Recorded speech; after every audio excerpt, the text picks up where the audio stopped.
Vikas, welcome. How are you doing? Hey Vikas, what's up? I can't hear. Years, brother. So nice Oh to see you. man, I thought I had great hair. Hey, I'm working on it. I'm working my way up there. Yeah, mine is working its way out, so that's good. We're in transition. Mine's trying to go invisible, so hey, it's blending in the background. All right. So we have a full panel here. Welcome, Okay, I'm going to everybody. put this away before somebody sees it. Do you guys know this is a real thing? Yeah, Oh my unfortunately. Is So that like a coffee table book now?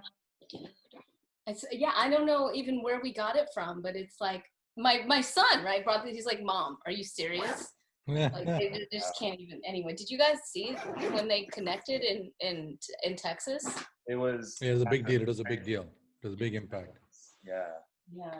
And then, when I no, was we actually earlier we this gotta year- we gotta chat soon. Shamini told me all about you before, and That's right. You haven't met everybody. No, I'm super honored to be with you all. By the way, I'm a little intimidated, but honored at the same time. Shamini said so many positive things about all of you. Well, except Vaidehi.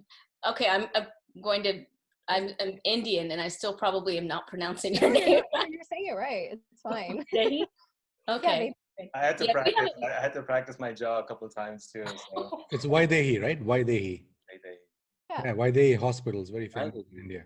Oh, really? Okay, I didn't Vaidehi. know Of course, there's no V. Why did he? Vaidehi. Like why? Like Vaheguru. Like Vaidehi. No, like why? Yeah. Like, why can't, By the way, this should be the why can't you pre-roll. get it right? This should be the pre-roll. Like why? we're recording, I think so. it's rolling. Yeah. People, we already have 25 people in. They've joined in. Oh, So, dang. so Okay. Varun, you'll understand why I requested that Poonacha must be on this panel soon. Yes. I can already see that. Oh man, we'll have some We and I are fun. neighbors, so like when this pandemic stuff is over, we should totally meet up in person. I would love They're in that. Yeah, South I can't Carolina. believe you're in Columbia, and I'm sure our parents Oh. probably know each other. She lives in Columbia, South Carolina. I used Yeah. to live in Greenville like years ago. Oh wow. Yeah. Born and raised here.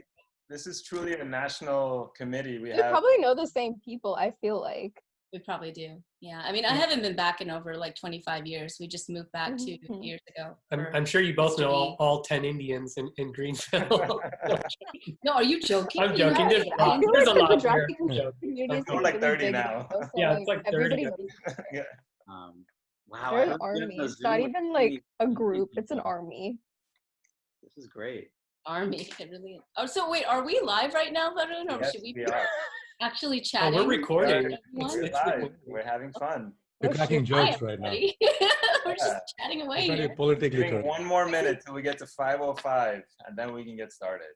It would be interesting if people who join type where they're logging in from.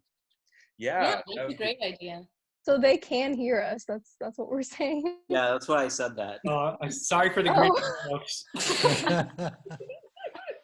Awkward. Oh, yeah, people Long actually Beach, listen. Wow, okay. Nice. Texas, Texas, Michigan. Awesome. Michigan, fantastic. Super. Hi, Shanka. Ohio. San Diego! San Diego, my God, finally some representation. Minnesota, Too cold. LA. LA. Woohoo! LA.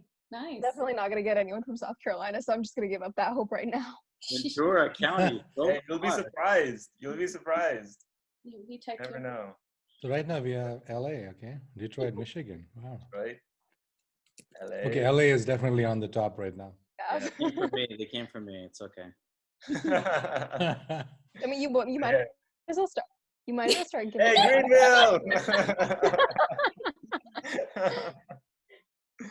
Nice. All right. Fantastic. Thank you so much, guys, for joining in. Thank you, all the attendees, for being here. I know you guys could be anywhere at this time, but you chose to be here with us on this mental health, let's call it a panel discussion. So welcome. My name is Varun Gandhi. And before we get started, I'll just tell you a little bit about me, about my mental health journey. Very short. It's not very interesting. I want to get over to the panelists as quickly as possible. So I have a PhD in environmental engineering, and that was the first part of my life where It was more focused on the outside, the outer engineering. Now, the second part of my life in the last 5 years or so has more moved towards inner engineering, just like Sadhguru puts it, right? It's focused on the inside. And it was during this journey of inner engineering, I came across my mind. At this point, it was, I just felt like it was, something was running me. I didn't really know what it was. But when I went inside, I came across this thing called the mind. And the way it started was a tough breakup. I had a really rough breakup, and it was depressing. It was 2 years of my life was just catching up on understanding what was going on. And I realized a lot of it happened because of a conflict. There was some sort of conflict inside of me that I couldn't accept reality the way it was, my new reality. And because of that, I went down this path that I'm grateful that I did. This is where we are right now, right here, talking about it. It's been a blissful journey. I'm so glad that I was able to go on it and make this happen here today. So before we get to the panelists, I really quickly want to say thank you to all of the organizations that have partnered up with us. There are 12 different organizations. We got Consciousness and Healing Initiative, Shamini, the Minds Foundation, Raghu, SAMHAA, We Are Saath, Joy of Sharing Foundation, Sahaas for Cause, Sahara, South Asian Today. There's actually a paper in Australia that is promoting our event in Australia. So we are a global event today. Woohoo! That's awesome. There's May Family Services, DAYA in Houston, India Association of Greater Charleston, Indo-American Cultural Foundation, New Jersey. So those are the 12 different organizations that have partnered up with us. And thank you so much for— I want to add Warrior Monk. Warrior Monk. Hey. Warrior Monk. Thank you. Yes. My fault. So who am I here today? I am a host. I'm a facilitator. If you want to look at it as if I'm a kind of a vessel that's holding the water. The water and the water bearers are the panelists in front of you today. And so let's get to them. So first off, we have Vaidehi Gajjar. Vaidehi is a writer, editor, and a mental health advocate with a day job in health administration. She's heavily involved with the South Asian mental health through organizations like We Are Saath, the PFA Institute, and Circuit Sehat. Vaidehi, could you talk about your mental health journey and let everyone know how you came across it? Yeah, so I honestly started struggling probably with my mental health probably about when I was 18 or 19 years old. Obviously, for a lot of people, college is a time where there's a lot of change, and it's really about finding where you sort of belong. And that was one of my biggest struggles that I faced back then. And over the course of, I guess, 7-ish years now, I have been through a lot. I won't go into detail about everything, but I have suffered from depression, anxiety, and I've also survived anorexia and an assault. So I am very thankful to be here, and now I just really focus on educating my community and my generation and even other generations about how important it is to take care of your mental health and how important it is to deconstruct the stigma around mental health in our community. Fantastic. Thank you. Thank you, Vaidehi. We have Shamini Jain, PhD. She's the founder and CEO of Consciousness and Healing Initiative, in short, CHI. And she's the assistant professor at UCSD in psychiatry. CHI helps lead humanity to heal themselves. Shamini, could you talk a little bit about your mental health journey, please? You bet, Varun. So I was motivated really at a very early age to study psychology. I'm a clinical psychologist because I witnessed mental illness all around me. We had mental illness in the family. I learned later about cousins that had, full bipolar, one who had dissociative fugue, an aunt who was given the diagnosis of schizophrenia. Still not clear to me whether that was really what she had, but she was put on medications and, completely flat after that. So I saw a lot of suffering, of mental afflictions all over. And also, I think growing up, as a South Asian, in the Jain tradition here in South Carolina, like many of you, I think we've all sort of held both worlds. And so that kind of combined with my deep curiosity to understand consciousness, I kind of tried to put those things together. And honestly, one of the biggest things that motivated me to go into research was to try to understand mental illness, especially things that we really still don't have a good handle on, like psychotic disorders, and see if we could find better treatments for those. So that's kind of what brought me to psychology. Fantastic. Welcome. Next, we have Raghu Appasani, MD.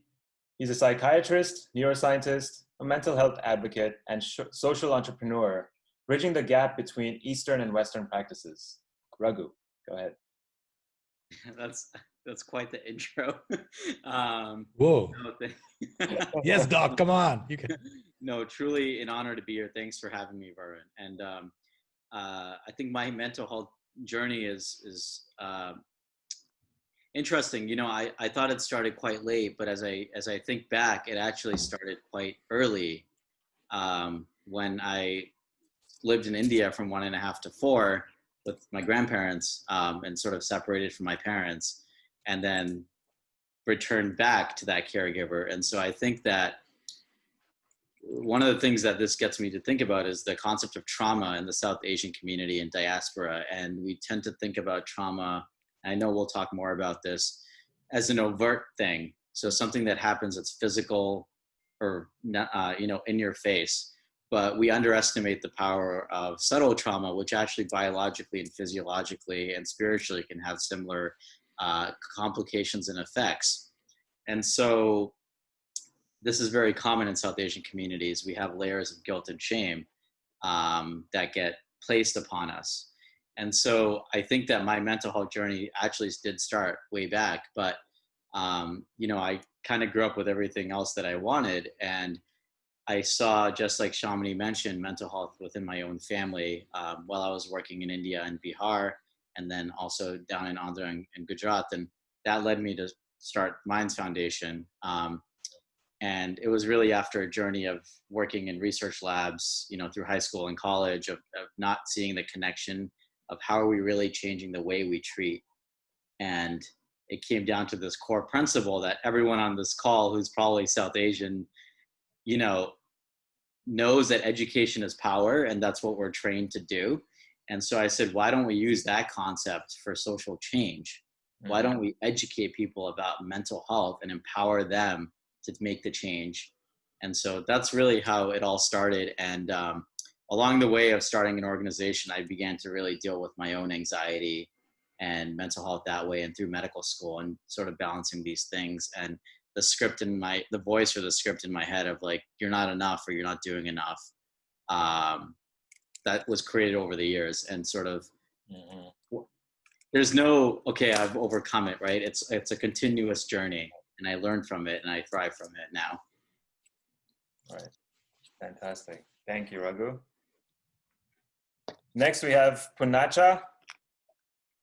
Poonacha is a global thought leader in technology and wellness. His message is to empower everyone to be more resilient in the body and mind. He's developed a framework for mastering resilience. Poonacha. Wow, okay, I got to hire you next time to be my real spokesperson. Thank you, Varun. First of all, it's an honor to be with you all today. How many people in this panel actually grew up in India, was born and brought up in India? Anybody? I was born in Dubai. Okay. So I was born in India, and from a small part of India called Coorg. We are the land of the warriors. Our claim to fame with the two most decorated generals in Indian Armed Forces, Field Marshal Cariappa and General Timaya, right? So they're the two most, that's our claim to fame, and then coffee and athletes. We also grew up with chivalry and courage, and we are the only family in India which has the right to bear arms. We can carry a gun without a license since 1857. I'm the only person in my family, I would say the first person in the family not to be in the armed forces. Wow. That was a shift, right? Yeah. Because most of my families have either served in the military or the paramilitary, right? My dad's a retired police officer in India. I grew up with the thing that grown men don't cry. Boys, tough. You always honor, chivalry, courage. Those are the symbols we grew up with. So I think from my perspective, growing up in India, I left India when I was 20 years old, 21. I came in 1992. I'm 50 years old now. I guess I'm the oldest in this group, so that gives me a little bit of credibility. I don't have the PhD, but I have my PhD. My PhD is passion, hunger, and drive, right? That's And better than Wild, Higher, and Deeper. It is, for sure. So for me, my journey of, I didn't even know what mental health is. I never used the word because mental meant Paagal, ye to Paagal hai. So I never even used those words. I only use words of strength, courage, resilience. Those are the words I grew up with. And I literally, growing up in my family, I think my dad used to make me run with a 303 rifle on my head to show that I was strong, right? So there was nothing. There was fear. Was what he taught me was false evidence appearing real. There was no concept of fear. You don't know fear. Fear doesn't happen. Fear is an apparition. Fear is a narrative. Right. And so I grew up in a very different household, and that's really got me to really understand. So love broke my heart. You know, I obviously learned resilience through that. But when we had my first child in 2000, my first son was born. My wife Jyoti, who was the love of my heart, my life, basically went through something called postpartum depression. I had no idea what it was. I was 28 years old. I thought she was faking it, right? And I was like, oh, what, 20 years? Like, she's getting all this upset. Like, what is that? That she really pissed off with me. And then I realized that was my first thing. And I remember being an Indian, we can throw a stone, find an engineer or a doctor. I threw the stone, found a doctor. And my buddy said, you know what, Poonacha, this is real, man. Quit your job, spend time at home, or you're going to lose your wife and your son. And I didn't even understand what that was. And fast forward, I really got into understanding what postpartum depression was, what love is. And I realized when people are going through it, they don't want to talk to their friends, family. They want to connect to people they don't know. Because she hated her friends because they were still partying while she was having the baby. Hated her parents because they didn't understand what she was going through. Definitely hated me because that's the reason she was pregnant. So hey, you know what? I was in a rock and a hard place. So I figured that out. And then in 2007, I decided to go back to India because on a one-year vacation to really go back and discover India through the lens of Coorg, my hometown, and get my boys to really understand the culture. It's 2020. My wife is still in India, and she decided that, you know, that I should live here and she should live there. So the key to a successful marriage is travel. So, and it really builds intimacy and a lot of different things. We'll go into that topic later. But but what happened in 2008 was during the recession, I realized that the suicide rate in Bangalore was going up, right? And I realized that people are going through work, they had lost their jobs, nobody was talking about it. So I started a company called QUKI, QIUKI, and it's just a word we made up. And I started this with A.R. Rahman, the music composer, and Shekhar Kapoor, Elizabeth the Golden Age, the two most decorated film director and music composers. And the goal was to connect people to music and dance. We could never make people happy with money, but you can give them 1 minute of joy playing music. Yes. So that's when my second iteration happened, when I basically looked at India and said, what happened? Like, how did this, for me, I didn't understand. When I was upset when I was growing up, my friends would say, hey, let's have a cup of chai, right? Or let's go hang out. I realized India was getting super connected, but very lonely.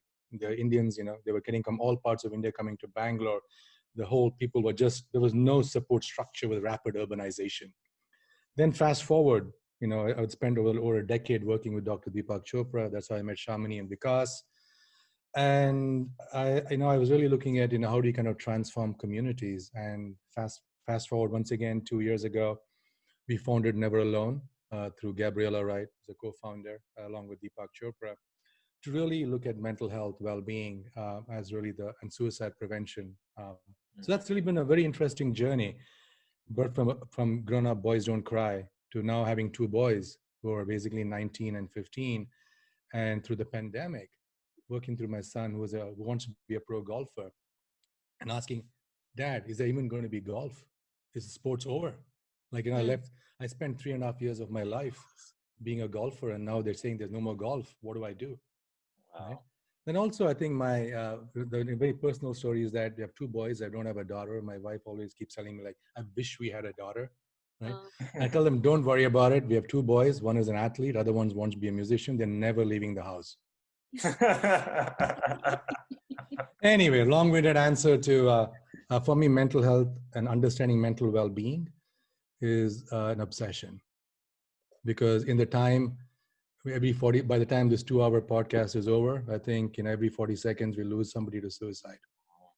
Yeah. Right? So I think this is the biggest tragedy of our time. So I'm motivated. So I'm once again honored. Thank you. Thank you, Poonacha. Thank you so much. And lastly, we have Vikas Srivastava. Vikas serves as the Director of Mindfulness at Legacy Early College in Greenville, South Carolina. His role is to define culture, develop curriculum in mindfulness, social emotional literacy, and restorative practices and trauma sensitivity. Vikas, welcome. Can I just say ditto? No, it's such an honor, and really appreciate hearing all the stories. And to some degree, I think I echo. I think there's a similar thread there, and I think I would add that I don't think I really recognize this need for me to enter mental health, and especially now I'm kind of being thrown into it, and so grateful for having the opportunity to be thrown into it. And perhaps a different way for me to look at this journey is that I didn't really think, I thought my mental was healthy until I started to look at it. And the reason I had to look at it is because I'm a teacher, and you can't teach what you don't know.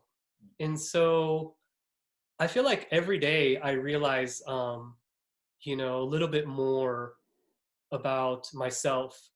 And, now we're really having to put together a pretty comprehensive, thick program to address all the trauma. We serve the largest population of Title I scholars in the state. Title I is basically determined by poverty level. It means everyone 100% qualify for free lunch. Highest homicide rate in the city, probably one of the highest in the state. When I drive to school, I have to say, I almost don't believe that this America exists. We're looking at like 1-bedroom, 1-bath homes with, doors hanging on the hinges and coolers in the window and furniture outside, and probably 2 to 3 families living in there. So, now I'm really having to examine trauma, social emotional literacy, restorative practices. I came in with mindfulness. And as I go through this, I'm really just having to do the work on myself. So I can't say like I had this like family experience that drove me to become a mental health professional. But through meditation, through actually looking, it's like, oh, there's things going here. And so I think my big journey is what I would call the unraveling, and really just watching the unraveling and allowing the unraveling, observing the unraveling of trauma, of childhood experiences. I mean, what do we know? It's like we don't even know what we don't know, and it starts to unravel, and we're almost like looking at this like it's somebody else's movie. Like, wow, did this really happen to me? I mean, isn't that traumatic? So yeah, I'm looking forward to being a part of the discussion and add to it, and talk about kind of the work that we do in our relationship with children and with families, and in education and in relationships, and whatever I can offer. Poonacha is brilliant. The man probably totally rocked my world in all of 10 minutes when I sat with him. I still remember that day. So just honored to be here. And I just, Vaidehi and Raghu, and Shamini, of course, is brilliant. So thank you for putting this together, Varun. Great things about you. Really honored to be here. We should just stop now. Give Yeah. Vikas some drums and tell him raise the vibration. Yeah. Because language comes in the way. Music can change hearts. I love everything that was being said, Varun. I just wanted to add one thing. Because you're saying, I'm just honored to be in the mental health space now. And I think the important thing to remember is that though people feel there are differences amongst humans based off whatever classification, the one thing that underlines us as a connected, unified, organism or species is mental health, right? It's one of the it's one of the only things that doesn't understand what color is or socioeconomic status is or geography is. It affects everybody, right? And so once you start to think about mental health as a spectrum, then everyone has mental health. It just depends, where are we on it right now? I guess how tuned in they are to their own mental health. I experienced the same thing. Initially, I was, like I said, I didn't even know that something like the mind existed until I had to unravel it through meditation, watch it and see it. You know, it was meditation in 2015 that caused me to look at mental health. I've been kind of a little far away from society in a way. I literally put myself in a hole when I was going through most of my unraveling process. I was in Idaho, Boise, Idaho. So I didn't know anybody there. It was a new town for me, and I was there for 2 years. And it was the meditation. It was watching myself, looking at the patterns, paying attention to how my mind worked when I was in that relationship and why that whole thing broke off because the way it did, And it was, I would say it's 52% because it was me. It was my fault, part of that relationship. So the first topic I want to bring up, and I think this is a really important topic in mental health, especially in the South Asian community, is stigma. We have, the stigma is real. Society doesn't accept something called mental health. So when we feel something in our minds, we hide it away, we push it away, we want to run away from it.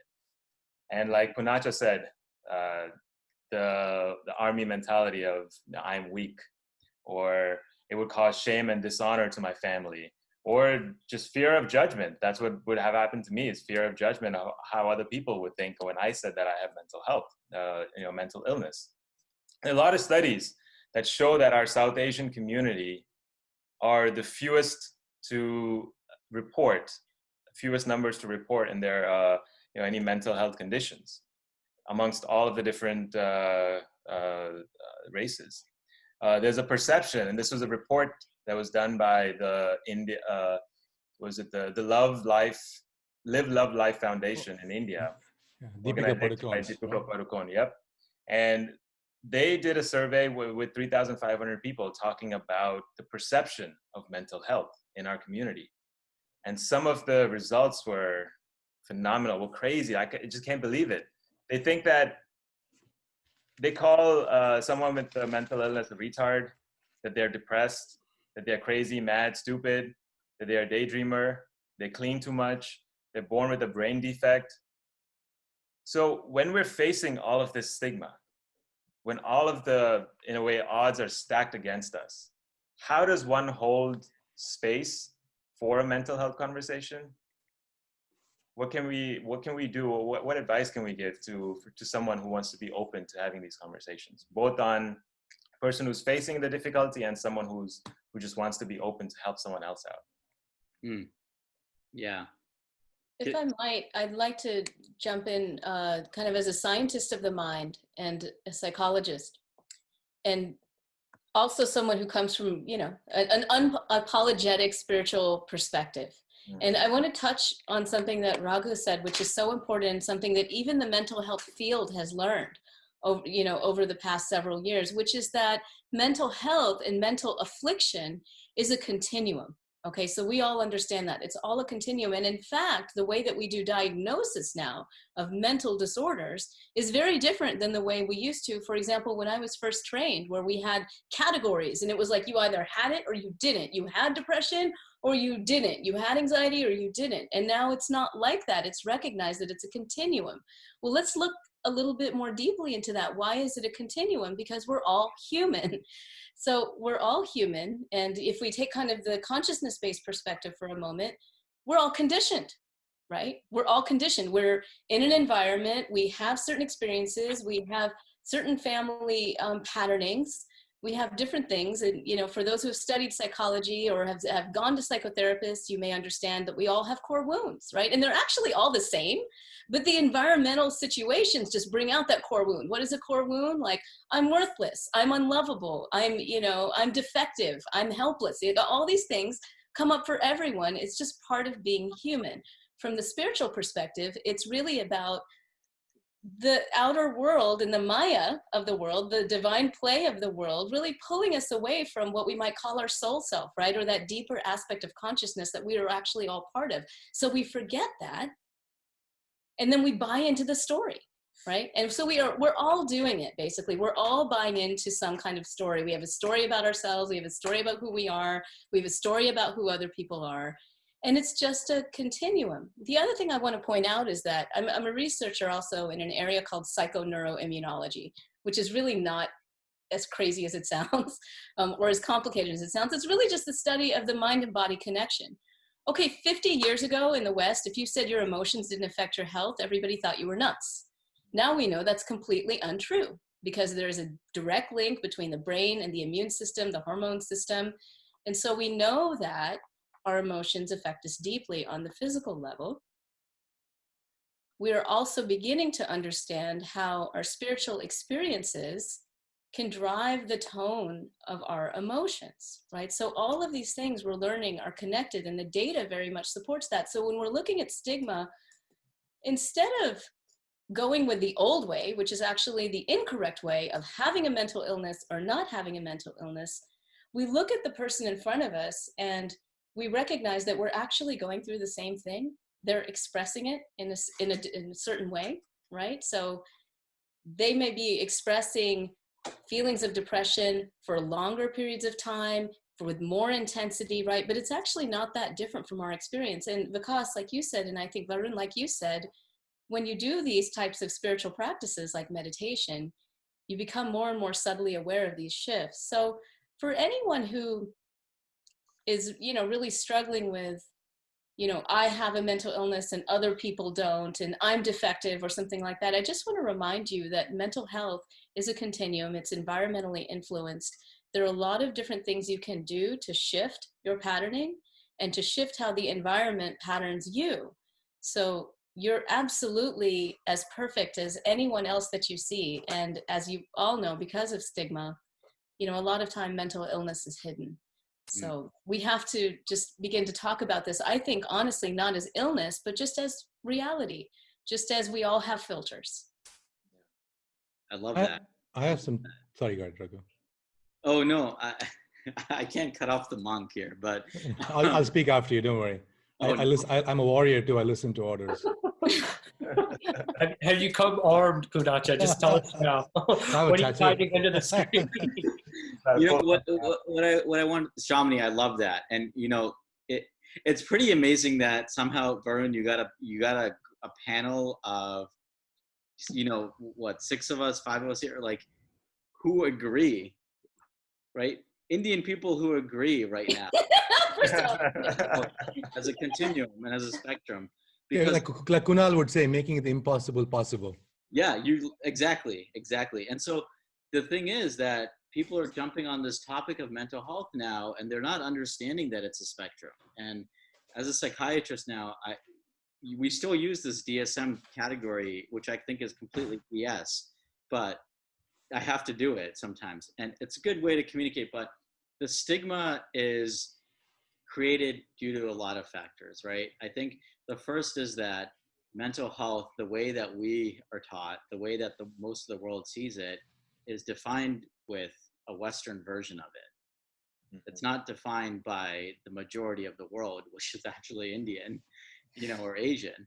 And so first that needs to change, because having worked in India now for, over 10 years running mines and working in very rural communities and low-income communities and schools, the way people physically present and mentally present with depression or even with delusions and hallucinations are very different, actually, than the way we're taught in Western medicine. And so, first of all, the language needs to change that we're using to describe mental health. And, you presented that data, and we've done tons of research as well on the ground in the field and villages about perceptions of different mental health conditions. And people are open and curious, and it's really about empowering them with the language, and stigma will slowly go away once you empower people with the language. I mean, Vikas is a teacher more than I am. And I mean, how do you teach kids? You empower them with knowledge, right? You don't to be effective, right? You don't just lecture them. You actually try to teach it in a way where they feel empowered by it. And so when we do conversations to get rid of stigma, it's very similar, right? It's actually training people to be leaders within their own communities, to then start the conversations and have them launch the conversations and feel empowered to do it, right? Like when we all have moderated panels, it's much easier for us sometimes to promote someone else than ourselves, right? Like I can talk about Poonacha for hours, but talking about myself is a little difficult sometimes. So, I mean, that's not a good example, but thank you. He's basically said a lot of stories which are really, terrible. So he's kind of giving me my therapy sessions. So this is the thing is stigma is challenging at many levels. I think for me, even going into psychiatry after going to medical school, my parents, in the back of their mind, they still wish I was a neurosurgeon, right? About the situation. But now, because I did it and I went with what I found meaning in, which brings me happiness, now my parents recognize, oh, wow, mental health is all over the news. And my dad's sending me articles from Nature and Science. And then, he's like really into it now all of a sudden. So things will change if we drive the change. And you asked about how do we actually foster the conversations. And I think it's just, just holding space, as much as I hate that term. Like it's about just saying, hey, instead of saying, how are you doing, and being overbearing, just say, hey, I'm here to listen if anything's going on, and just make it available as a statement. And people will reach out, and sharing your story will allow people to not feel alone, and to actually feel that, oh, wow, like what I'm feeling, this person is also feeling. Let's talk about it. Let's build that community. And a lot of the work that we do and that we brought to Los Angeles is actually creating these communities of people sharing personal stories led by a mental health professional to integrate psychoeducation appropriately. And we actually had Poonacha at our last in-person event, which was in January. I decided not to have them anymore with me, so that's another question. No, I think I just want to add something to, I think, just to give a different lens to this. Having grown up in India, it's, we have to get over the British hangover. The colonial rule has really screwed us, right? We are the land which made architecture, design. We had deep-rooted. We are the Vedas. Come on. We are we kind of did this for thousands and thousands of years. We were lovers. Come on. We have a Kama Sutra, land of Kama Sutra. Come on, right? Yeah. We have relationships. We had everything. We had, we had emotions. We had the Natya Shastras, right? We had for everything. We had knowledge. Then came the British rule, and they really screwed us. They took away our self-confidence. They took away our ability to be us. We had the fear of failure, right? We came from scarcity consciousness because they put in the IAS, the system in place. And at least my parents' generation, my generation, the only thing was that I want you to be safe. I want you to have a career. I want you to be, find a living. Right. So it just became from scarcity consciousness. And we have to get over that because we're no longer in that. We are now an entire strata. But you know what? Colonial rule has screwed a lot of people. You can go back and look at all the things. We are the only people who still are obsessed with fair skin. We still have fair and lovely, right? That comes into my next conversation, having worked in Bollywood for 5 years with Rahman and Shekhar. I know what our problem is. We need a rebranding in India. In India, I call it CBS, right? That's really who we worship, right? Cricket, Bollywood, and spirituality, right? So unless these people, unless Virat Kohli and all the cricketers and all the Bollywood actors and the Sadgurus and Sri Ravi Shankar and the Ammas and all the cast, everybody else in between, really makes mental well-being part of their key agenda, right? So it's no longer viewed as a disease, right? Or something which is wrong.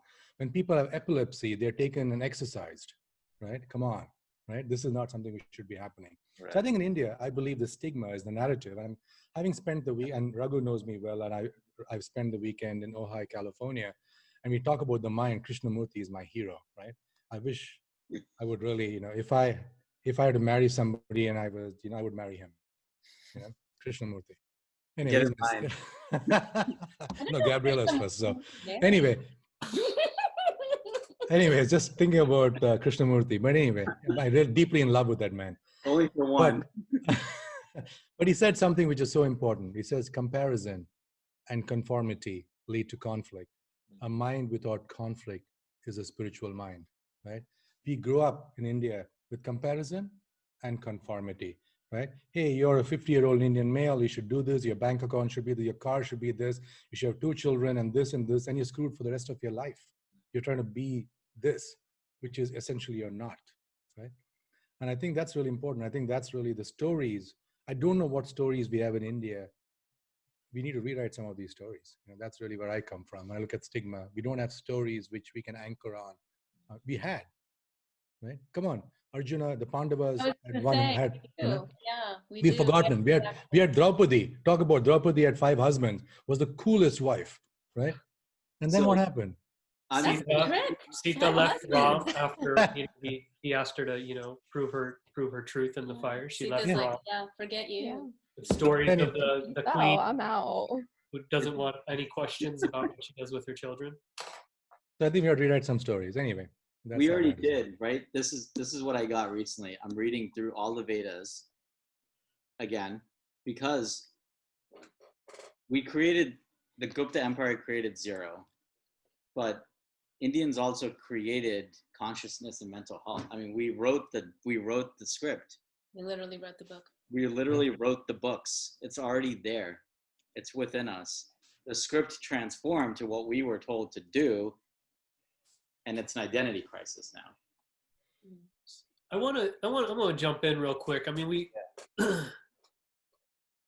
we wrote the book. We didn't write the book. Somebody wrote the book, and somewhere along the way, the language got lost. And I think the discussion on language is so important because if you don't have language, then you don't have a reality. Language manifests a reality, allows us to look at a reality. Without the word racism, how do we talk about racism? So I remember sitting next to a friend in a college, in my college class, and she was from the Middle East. I think she was from Iran. And she said how they didn't have a word. She had an eating disorder, and they didn't have a word for the eating disorder. So she was just a girl who threw up. There's no other way to describe her. So if we don't have a word, dukhi is not depression. What's the word for depression? Like my mom says, she's like, what is stress? You have stress. I never have stress. What is all this stress? You're talking stress. Why she's like, what is this? Right. So if we didn't have the word stress, how would we talk about that? Right. We get to talk about the soul because, India has I don't know how many words to describe the soul. Yeah. So we can describe every element. And we can describe curry, masala, and jalfarazi, and vindaloo, and Because stop. I'm feeling hungry now. Yeah. So we can describe, depression, stress, and mental health. And so I think the language is really important. And maybe our generation has a language, but I know for my parents' generation, it's important. Yeah. When I talk to my mother about racism, she calls me the curse. I said, Mom, why do you call me a curse? She says, because once you teach me something, I can't unsee it. I can't see it a different way. So it's I gave her that lens of racism. I was like, Mom, they're treating you like this because you're a person of color, not because you're dumb. She's like, oh, now I can't see it any other way. I'm like, I'm sorry, but this is it. So I think language is important. Yes, we wrote the book, but where's the language now? And why don't our elders have that language? Or, whoever that community from India is, that doesn't have that language. What happened to that language that we wrote? Very important question. Vaidehi, do you have something to add? Yeah. I think the best way that I have learned to kind of put all of this is something I came up with after going to therapy. I only recently kind of started going to therapy not too long ago, probably about a year ago. And one of the phrases that I sort of coined during that time was, while there is togetherness and loneliness, there is togetherness and healing. And I think that's something that the South Asian community desperately needs to learn, is that, we are all bound by the fact that at some point in our lives we feel lonely, whether that's, because we are suffering from a mental illness, or whether, it's just a phase that we're going through. We all understand what it's like to be lonely at some point, but we are more so connected by the ability to heal each other, by the ability to listen to each other. And I think the power of conversation, the power of addressing things as what they are. So, you know, I think a big misconception that a lot of people have, like if someone's feeling suicidal, they feel like, oh, I can't go up to you and I ask you if you are suicidal or not. That's a huge misconception. Go up to them and ask them, because yeah, you know, if you don't go up to someone, you don't ask those questions, that conversation's never going to happen. And you know, if they need to get on a journey to healing, that journey's never going to start, and it's just going to be a constant cycle that they're stuck in. And so, you know, with all of that, I think, you know, another big problem is that mental illness is not seen as other illnesses are. So like, you know, if you have cancer, everyone's going to say, oh, you should go to chemo, you should get that treated. Yeah. But if you have a mental illness, everyone's just going to say, hey, get over it, that's life. Or, hey, you're not focusing in school enough. Or, you know, there's always something else to blame for a mental illness. But when we have another sort of physiological disorder, it's always, oh, there's a treatment, there's a medication, there's something we can do about it. So I think it's a lot about changing that narrative and changing that sort of perspective on how we view things, to break that stigma that we have in our community. Yeah, very true. Definitely have to change the narrative. The way we put mental health, the way I guess the perspective we have around it has to evolve for us to move past this. You know, we kind of mentioned trauma earlier in this conversation. I want to talk about how the traumas that we go through in life, how they affect mental health. And I don't know, Raghu, I think mentioned it earlier. If you want to talk about it really quickly, Raghu. Yeah. Trauma it's a word that seems to come up in my day every hour now. And, you know, I think that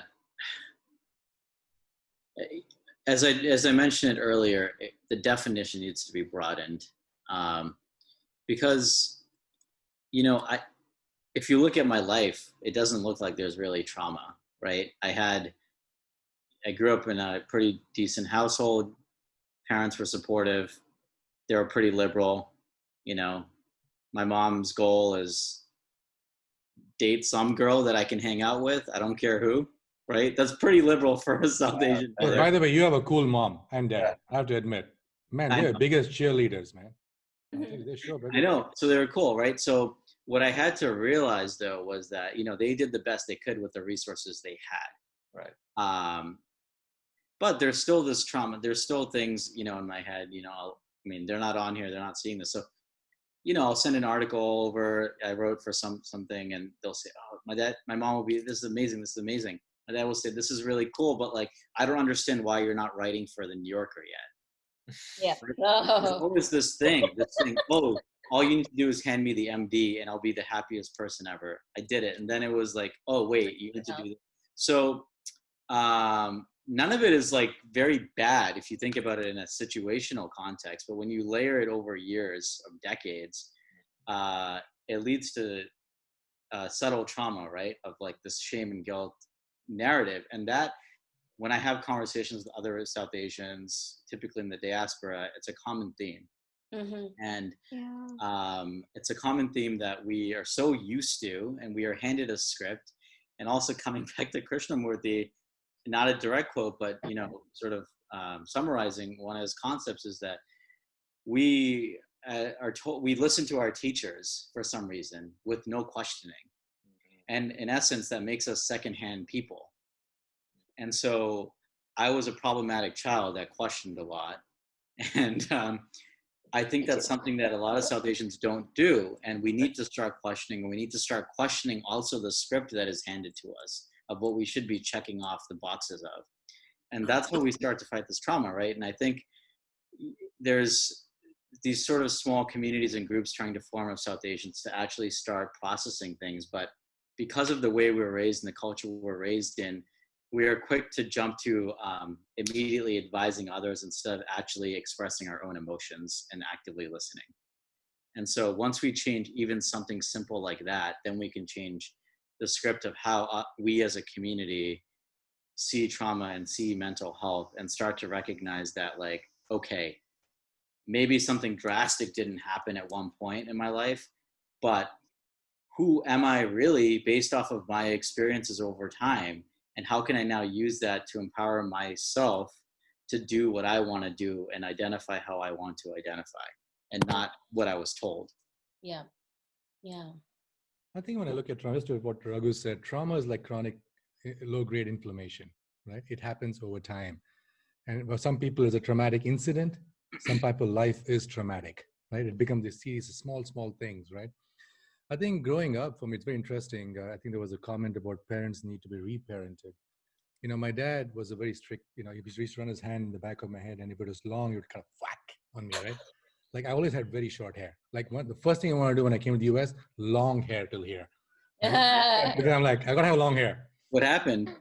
I know, it's called age, 50. But you know, when I tell people in the US, I should get the crap beaten out of me, because if I wasn't perfect, I missed a goal. I was a hockey goalkeeper. I was really good at it. But during one of the penalty shootouts, I missed. He called me Butterfingers and like whack, you know. It kind of grew up, and I was like, wow, I really hated my dad. And I was like, man, this guy was so strict, never cut me slack, you know, like I really want to do that. So when I was 40 years old, on my 40th birthday, I went to him and said, Dad, you know what, you're really good. But you know what, man, you were like I really hated you growing up because you were really so strict and this and that.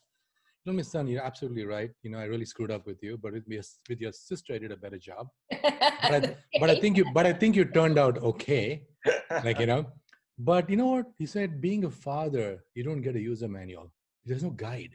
There's no user guide. He said, now you have 2 boys. Rewrite the manual. And I realized one thing which I rewrote was, I will never, ever lose my temper. I will never, ever be angry. I'll never, ever want to do that. So I think those are things I kind of rewrote the user guide in mind. But I never changed chivalry. I never changed courage. I never changed dignity. I kept those principles.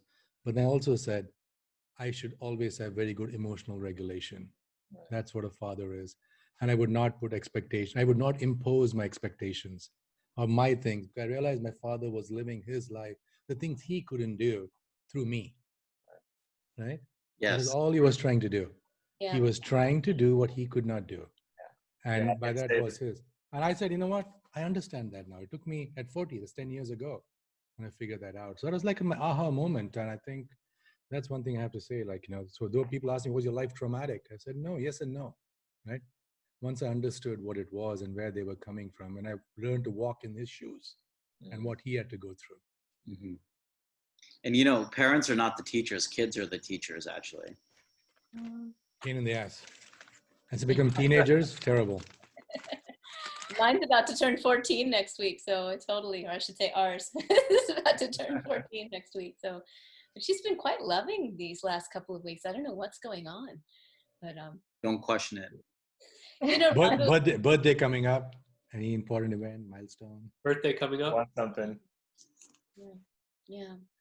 You know, I wanted to touch on something about trauma, particularly with respect to our community. And Raghu, you talked about guilt and shame. And if we think about trauma, it's relational, right? And there has to be relationship there. And so we talked about guilt and shame. We talked about expectations, perfectionism, a lot of the things that, you know, again, kind of create the stigma that, you know, I you know, can't express that I'm having an emotional disturbance right now because I have to be perfect. I have a face to, you know, I have a reputation, I have society standing, whatever it is.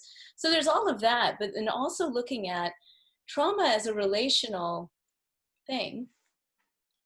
There are certain things that come up, I think, for me, you know, as a clinical psychologist that I've noticed in our community as well as other communities of color, that I don't think have been very well understood, quite frankly, by mainstream Western psychologists. And I could give examples, but there's no need. But we really do need to understand the distinction between interdependence and codependence.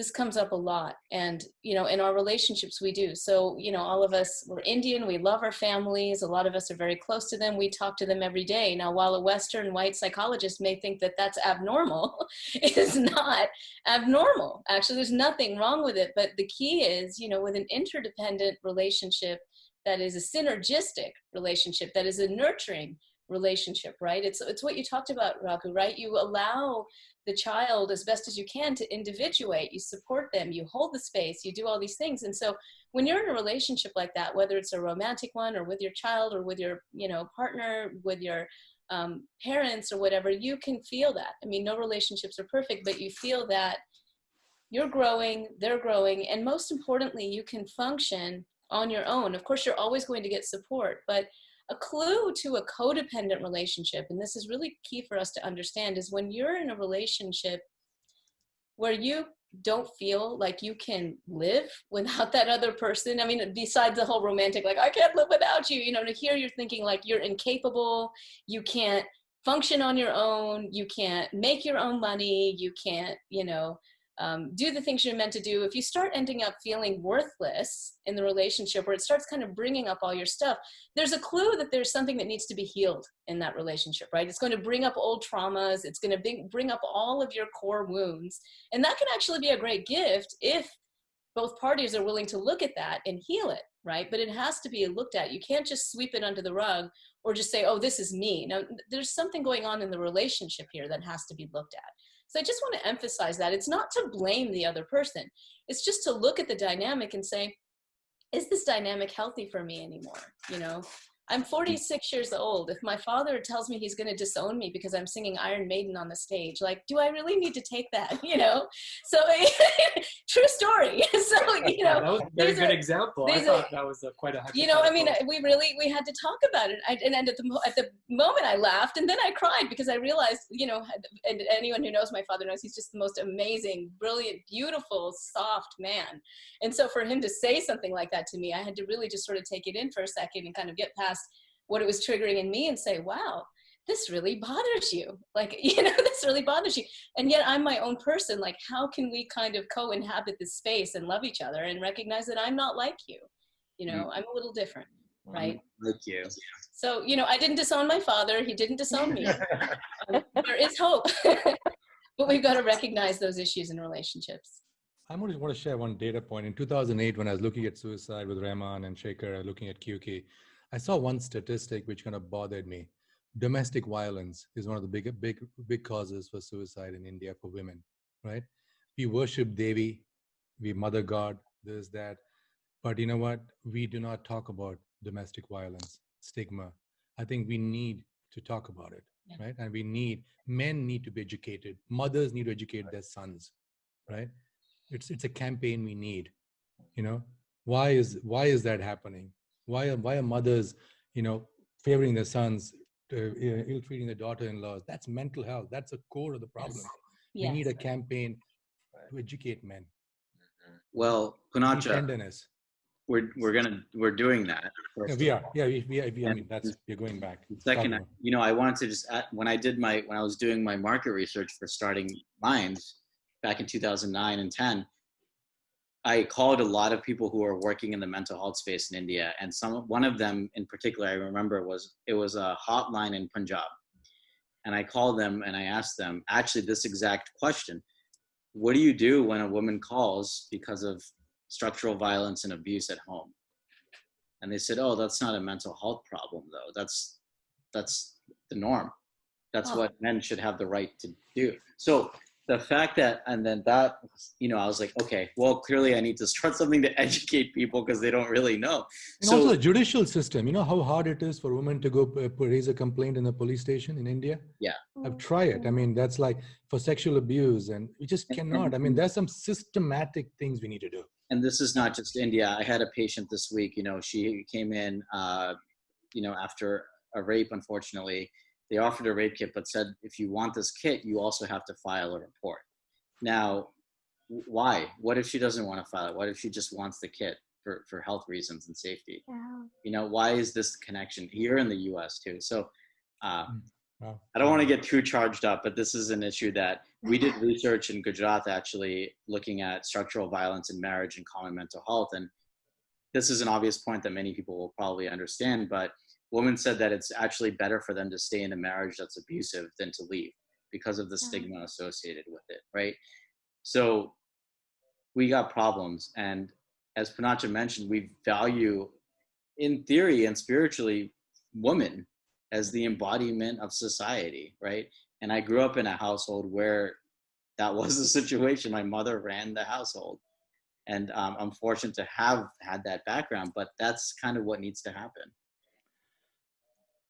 Vaidehi, I know you have something to add about trauma. I mean, okay, like after all these answers, I'm like kind of intimidated because I don't have like anything scientific to say. So, Vaidehi, that's you and me on the same boat. I think both of us are non-scientific.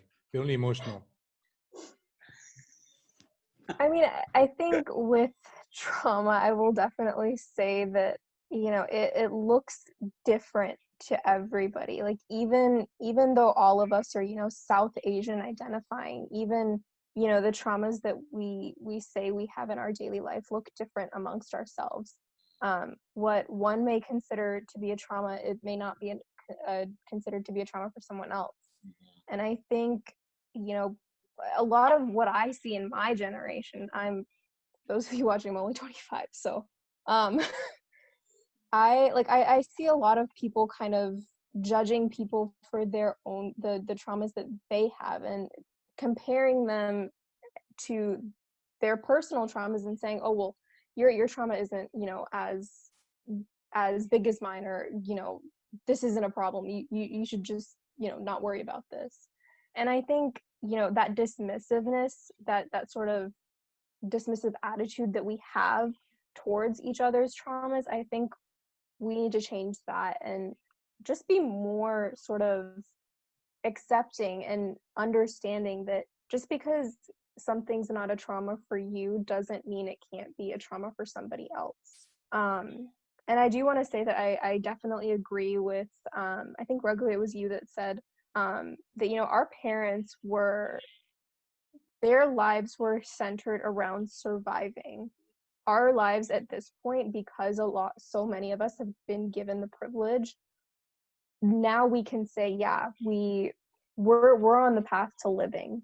Our parents were all about survival. And so they, even if, you know, for us, it's like, oh, well, why did they do this? For them at the time, it's like, this is what I have to do to raise my family. This is what I'm going to do. Obviously, you know, we should be rewriting that sort of book and everything, and, you know, changing how parenting works and all that. But I think, again, the point that I made prior about, you know, changing that narrative and just being more sort of accepting towards other people in our community, I think that's what we really need as a community.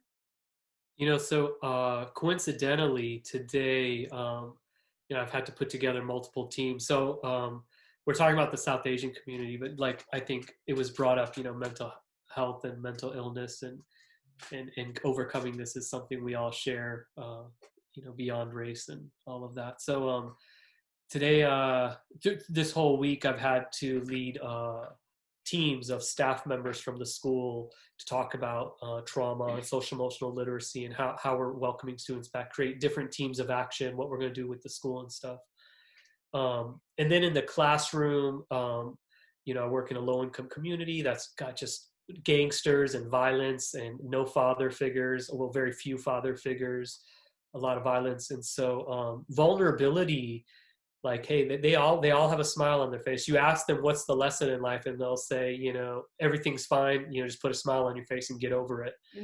So between, you know, having to teach my scholars, my students, and to teach these youth vulnerability is a strength, and also to bring in the staff members, and like you're talking about, holding space for this.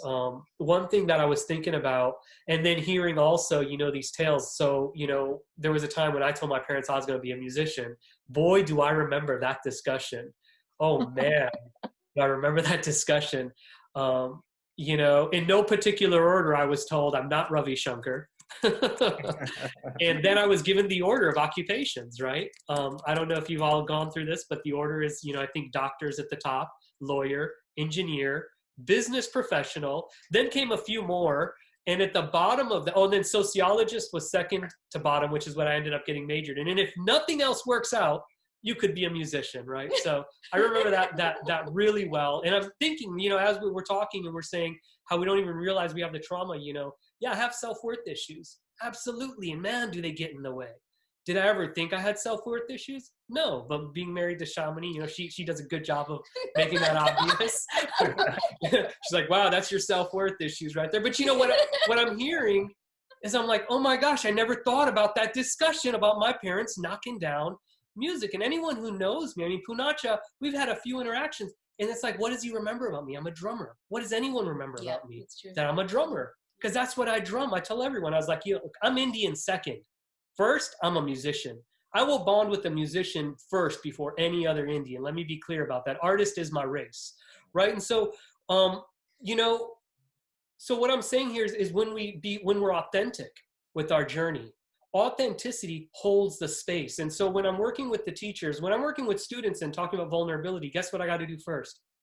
I share a poem about my own life and my vulnerabilities. Today, when I started off with the teachers, I got to share what brings me to this work. Here, let me share this authentic discussion.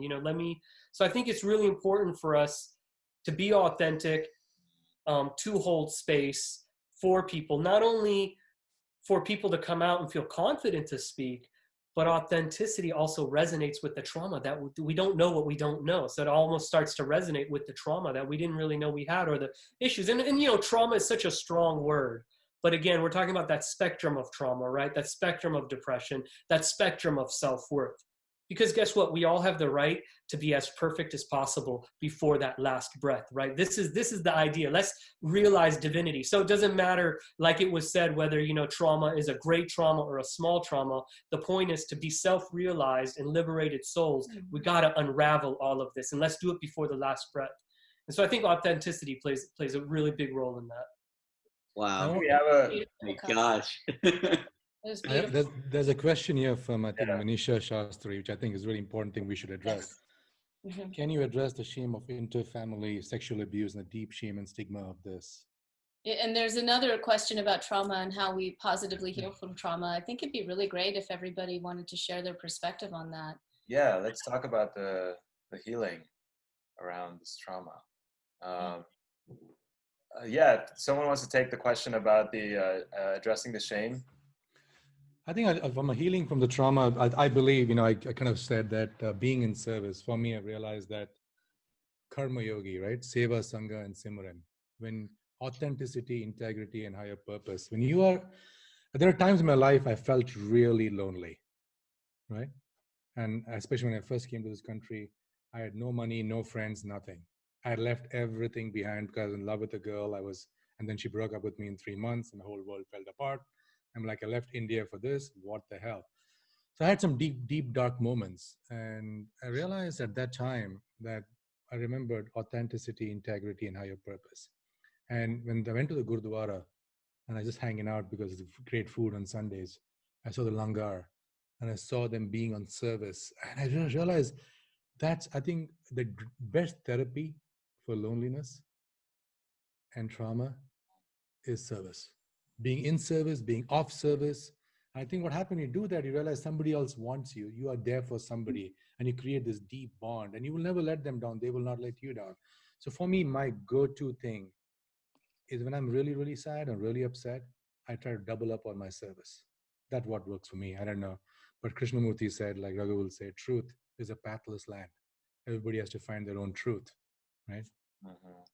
I'd like to share just a very quick story with a client as an example of how I think what, Vikas and others have been saying, trauma will unravel itself given its time and space. And so giving time and space to yourself and also holding space for others is very important. I was working with a veteran who was being bounced around by two different departments. She had PTSD, she had suffered military sexual trauma, she had an eating disorder, and I saw her in the weight disorders clinic because they didn't know what to do with her. Some people were like, you need to treat your PTSD first. You need to treat your eating disorder. Well, our wait lists are full. Raghu, you know the scene, right? You know what this is like. So she ended up in the weight disorders clinic, and I'm like, hello, you're a person. You're a beautiful person.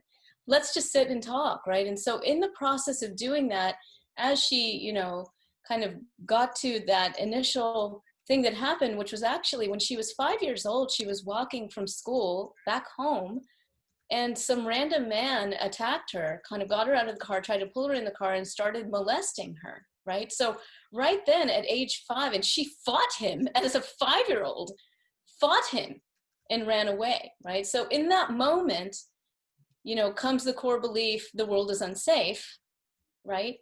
And at the same time, her strength of being able to fight him back. So, you know, all of these experiences, they do shape us. But what's interesting is when we give these things time and space, and I would say, you know, if you're working with very deep trauma, please, you know, work with it with the presence and the guidance of a professional mental health provider. It's really important, and it really does help. These folks have been trained to actually hold space and guide you through this process. You are healing yourself.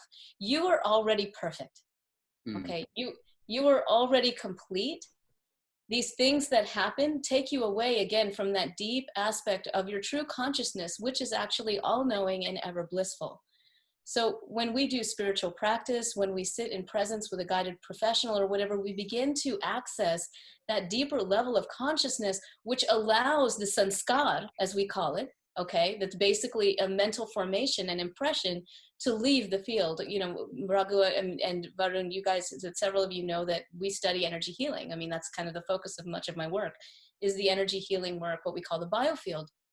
From that perspective, what is happening is that the impression is being left, you know, on all of these levels, physically, emotionally, spiritually, energetically, right? But when we are able to come into the larger space of who we are, through presence, through support, through spiritual practice as well, for those of us who, you know, who are into that, it will unravel itself. It is a process. There is, again, though, absolutely no shame. When you're struggling with trauma and you're really struggling, please go seek some support. You know, whether it's a friend you can trust or a mental health professional, if it's a really deep trauma, it's very important. So what does it mean to give space to ourselves? For me, it is spiritual practice. For me, to give space can be different things. And spiritual practice, by the way, can be different things. So it doesn't necessarily just mean meditation or yoga, although that's a way. I've talked about this before. If we're not super into that, being in nature gives us space and silence. Fostering our creativity and getting creative allows for the creative force to literally go through us, so we express. That's what makes art so beautiful. Art is this beautiful process where you're, you know, first allowing the emotional energy to kind of come through, express itself, express yourself, be authentic, and then you get even deeper and you get beyond the layers of the waves that are, you know, over your still lake, and you're getting to the depths of the lake, and then you're really channeling, you know, very deep, beautiful primordial energy, right? And deeper consciousness. So art is a beautiful way to create space and foster expression, because there's a lot that needs to be expressed with emotions. So those are two main ways that I think can be very helpful, besides, of course, meditation. I personally practice mantra meditation. It's just a practice that resonates with me, but there are many more. And Vikas, I'm sure you have something to say around this too. How do you create space for yourself? Yeah, I'm gonna go back to a couple of things. I'm just getting inspired, so I wrote down some stuff. One, I think, could I dare to say that healing will seek you out, in the sense that, you know, my work sought me out. And when I taught high school and kids went through different struggles, whether their parents had addiction issues, or they were going through certain issues, or you're a person of color, I would say your struggles are going to define your purpose in life. And unfortunately, the more struggle you have, the more purpose you have, because when you get through this, you're going to be the best person to pull someone else out of it. Only the gangster can tell another gangster not to be in a gang. They're not going to listen to anybody else.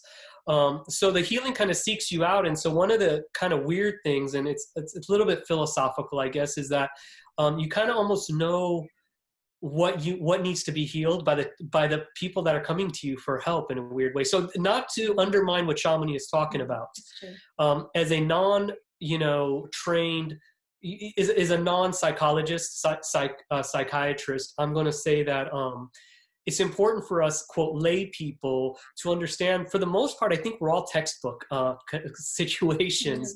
And if you just go to these therapists, they, you know, your situation is like, I don't know, maybe 70, 80% of textbook material, and they've seen so many of them, they can just pull those patterns out pretty quickly.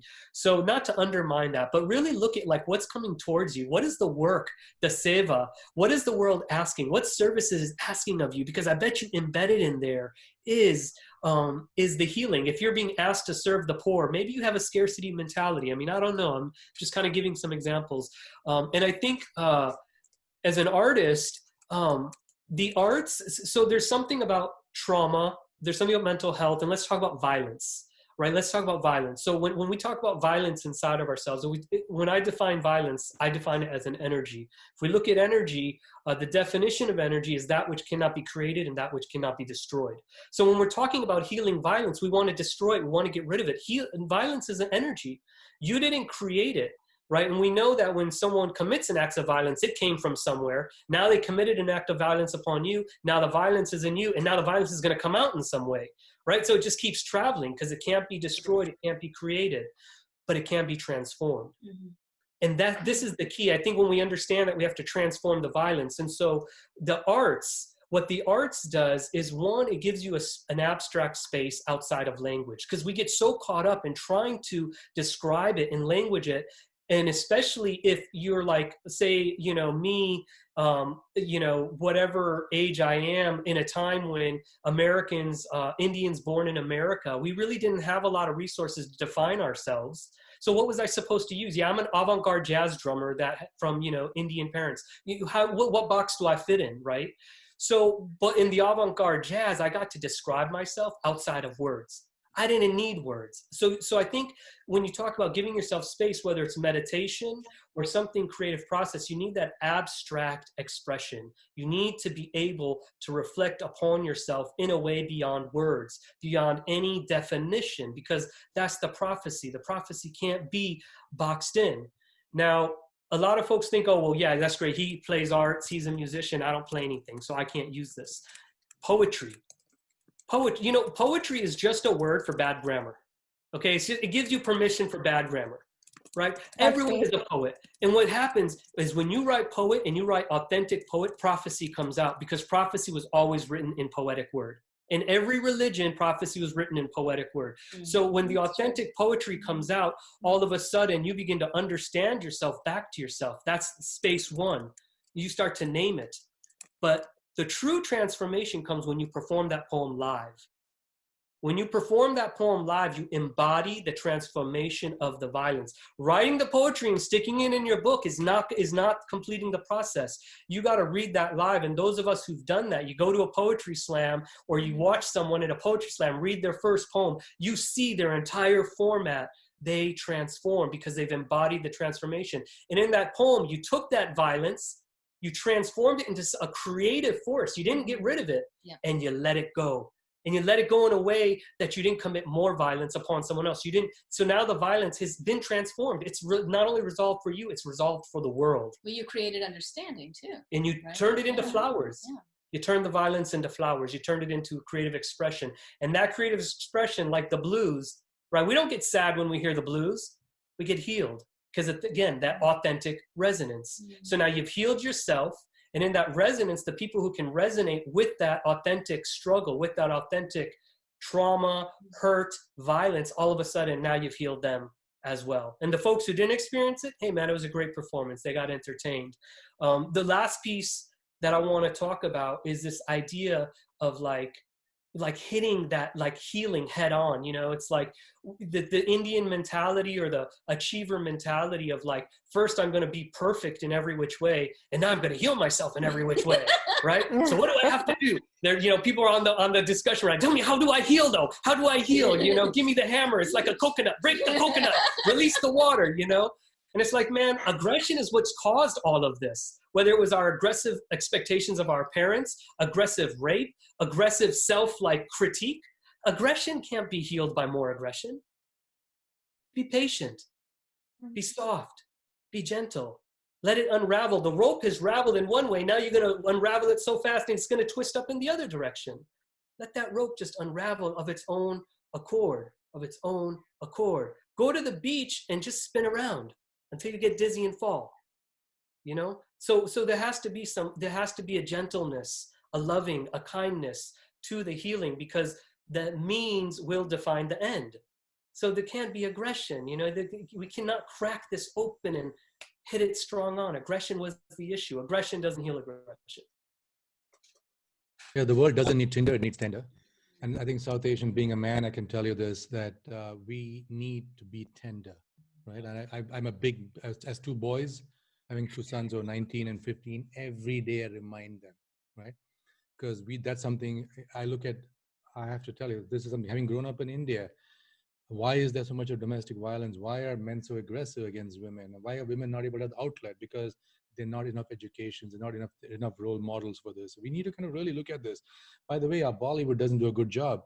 Choli ke piche kya hai? Those lyrics. Yeah. What do you mean? Choli ke piche kya hai? What is supposed to be there? Like, you know, come on, dude. Like, and then they go home, and they go home and they say, why is my wife not dancing to Choli ki piche kya hai? And I'm like, so this stuff. I'm more into the Layla song. And then it's like dam maro dam miti jaye hum, and they were like, okay, now we smoke. Hey mom, dad, I smoked pot, came home, I saw Zina Taman, dam maro dam. It's only good on movies. So I think we have to really, this disconnect has to be really looked at, because we have this really aspirational thing. And then you come back home. So I really see my dad being a police officer, even though he's the toughest guy on the planet, he taught me a lot. And what he taught me was one thing. He says, son, you know, he saw a lot of these, you know, suicides and dowry deaths and this and that. And he says, you know what, come and look at this. He used to take me to postmortems, right? Just to kind of see what it's like, stare it in the face. And he said, this is what happened. The girl thought the father was an alcoholic, thought she could fix it because she really knew alcoholism really well, married a guy who was an alcoholic too, because she thought that's a familiar problem, I know how to fix it, right? And it's a self-propagating thing. We tend to do this a lot. So I think we need to break the cycle. And that's why I talk about warrior monk. For me, it's about the ideology. I believe the warrior always helps those who need help, the helpless. And the monk always provides hope to the hopeless. And that's a world I really believe in, where no one should ever feel helpless or hopeless. Yeah. Wow. We have I feel like we should do this once a week or something. I mean, this is pretty incredible, and all of the comments coming in too in the chat are really powerful. And I want to make sure that we're able to address them afterwards as well, Varun, because there's definitely a lot of questions coming in. There's a way for us to do that, but because I love everything you said, and I'm actually a musician as well, but you know, a doctor. But I never say, you know, it takes me a long time to say that I'm a doctor on top of everything else. Yeah. And I think, and it's fine. Now I'm accepting of it because I'm using it to do what I want to do. Right. Mm-hmm. But one of the things you mentioned is anger, and that it's an energy form. It doesn't go away, right? It's matter. And so that's an interesting concept to me, because my cognitive schema or core belief is that everyone is innately good. And I kind of go about the world the past few years. I've realized that I used to be able to label things as black and white, positive and negative. And now I realize it's not positive or negative. It's just an experience. And it's how I will use that experience that has occurred to drive me forward. Right. And so I guess the thing that I propose is that I really believe that everyone is innately good, and it's their experiences over time that has created what the current situation is in the world, right? Or in their life, which is driven by emotional dysregulation and anger and violence. And what if we just reimagine how we do preschool?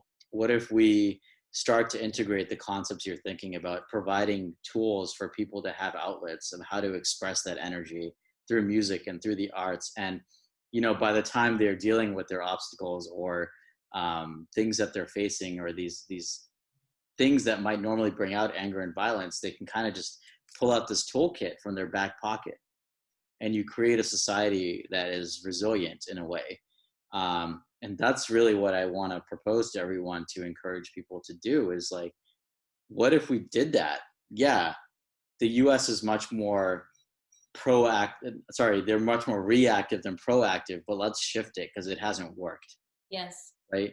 And so that's what we really need to do. And I think going back to your original question, Varun, about how do we heal personally from these traumas is like, you know, I mean, therapy is great for some of us and it's beneficial. But for me, I realized that I run away from letting an emotion actually be present in my body and mind. And externally and on paper, it looks amazing to people because it allows me to do a lot of projects and, you know, organizations and medical school. And I basically transform the let's ignore the feeling to let's just do more and more and more. And what COVID made me do is that I was still going to work, but because we had minimal staffing due to the pandemic, I was alone at work in a hospital sometimes working nights, which I could have instantly just thrown myself into the spectrum of loneliness because I'm someone who thrives off, you know, dinners and being around people and going to events. But I was able to actually get myself to find the other side of that spectrum, which is actually solitude. And within that solitude, I was able to pause and actually let the emotions come in and feel what it is. And with that, I realized that I can continue to realign my dishti, right, which is our focus or our gaze. And I started to appreciate that. And actually, because I allowed myself to do that, I was able to get the elements out of my subconscious and deal with the energies that were sort of brewing there. And just like Vikas said, you know, for him, he has music and the poetry. For me, it became this journaling and going on a run or reading Krishnamurti, or, you know, I had these outlets for myself. And so it's different for everyone, but there's a whole toolkit that's available that we might not have been raised with. And we're all discovering it now. And so because we're discovering it now, let's start to transform that into pushing to have it at an earlier age for everyone else around us. Yeah. You know, I want to relate to that. Go ahead, Vaidehi, go ahead. Oh, no, I just wanted to say, like, I completely relate to, you know, the poetry thing and journaling because that's how I started out. You know, when I was at my lowest, I didn't know how to cope with what I was going through because I wasn't given the tools and I wasn't taught that what I was going through was actually something worth addressing. And so over time, I don't have a journalism degree. I got my degree in, you know, biology, and then I'm getting my degree in public health. So I don't have a journalism degree. And, you know, a lot of the questions I get from people now are like, well, hey, I'm not a writer. How can I write? And I just say, do it. You don't have to be a good writer. You don't have to be a good anything to pick up something. If it brings you happiness, do it. Because at the end of the day, you know, even if it doesn't make it, you know, to the New York Times or whatever, like, did it make you feel good? Did you get something out of it? That's all that matters at the end of the day. You know what's free to do, guys? Picking up a pen and writing, at least for us who have the privilege and luxury to do it. And breathing. Breathing is huge. You don't need to pay $30 to go to a breathwork class. You can actually go outside and breathe. Yeah. Can I nerd out on that for just a second? I want to nerd out on them just for 2 seconds, okay? Because, you know, all our parents are going to say, it's always been yoga, it's always been meditation, okay? The thing is this, like, I actually remember reading those books when I was a kid, and that's actually what also motivated me to go into science, because they're like, and the meditation affects the sympathetic nervous system and parasympathetic nervous system, and I was like, how the hell do they know that? They're bullshitting. How do they know that? Like, how do they know that? So, you know, then the white people came and told us, oh, by the way, you know, there's this thing called the vagus and breathing affects it, right? And, you know, now we can create these devices to, like, stimulate our vagus nerve. So for people who haven't nerded out as much as me yet, the vagus nerve is like the biggest nerve in your body, and it stimulates what's called the rest and digest system of your body, which allows for decrease of inflammation, reduction of heart rate, relaxation of the muscles, better digestion. Well, guess what? All of these mind-body practices or spiritual practices that we've been doing for millennia stimulate the vagus nerve. And so all the things that Raghu was talking about and other people are talking about are just these natural ways to bring us back to ourselves. And guess what? The physiology doesn't lie, right? The physiology follows the consciousness. So that is actually super key, that people realize, you know, we do have power. We do have power. When we say breathe, it's not like just some kind of flip, like, oh, breathe. Like, it's real. It's science, you know, it's age-old, thousands of years practice. Like, it's very, very real. Breathing will affect our mental health. So just want to add to that. I think, Shamini, from working with Deepak, you know, this is some of the 6 pillars of well-being. Nourish, right? Got to eat well. Move. Love, which is healthy emotions. Have a mind-body practice. Sleep. Connection with community and nature. Now we know that we have 23,000 human genes, 2 million plus microbial genes. The vagus nerve, the vagabond nerve, connects the 10th cranial nerve from the brain to the gut. And literally, happy gut, happy brain, happy society, right? So the khichdi is good for you, right? It really was supposed to kind of make you feel good. And I think the last thing I would like to say is that from my perspective, one of the things I teach my kids, and I teach, and it's a learning experience with my own meditation practice, is resilience, is that life is going to throw you challenges, right? Adversity is going to hit everybody. Doesn't matter. Varun, when you had your heart broken, when my wife, everybody has adversity in their life. What you do when adversity strikes you is what makes you resilient. So here's the 3 things I would like to share: A, B, and C, right? A is, what is your attitude, right? Is the glass half empty, half full? What is your attitude? Is attitude of positive? Doesn't matter what happens. What is your attitude, right? B is, what is your belief? A belief, do you believe in impermanence? That even though today, what you're going through now is the deepest, darkest winter of your life, do you believe that there's going to be a spring and summer, right? Impermanence. And C is, what choice you're going to make. Viktor Frankl said, the last of human freedoms is the ability for us to choose. So ask yourself the question, is what you're going to do next going to help you or hurt you? Is it going to help others or hurt others? And if you operate from these ABC principles, I believe we can be more resilient, and irrespective of what life throws at you, that we can pause a bit and then operate from that space of conscious choice, right? And that's hopefully something I believe will be useful. Yeah, I think that has a lot of value. It applies in every aspect in life, you know, resiliency.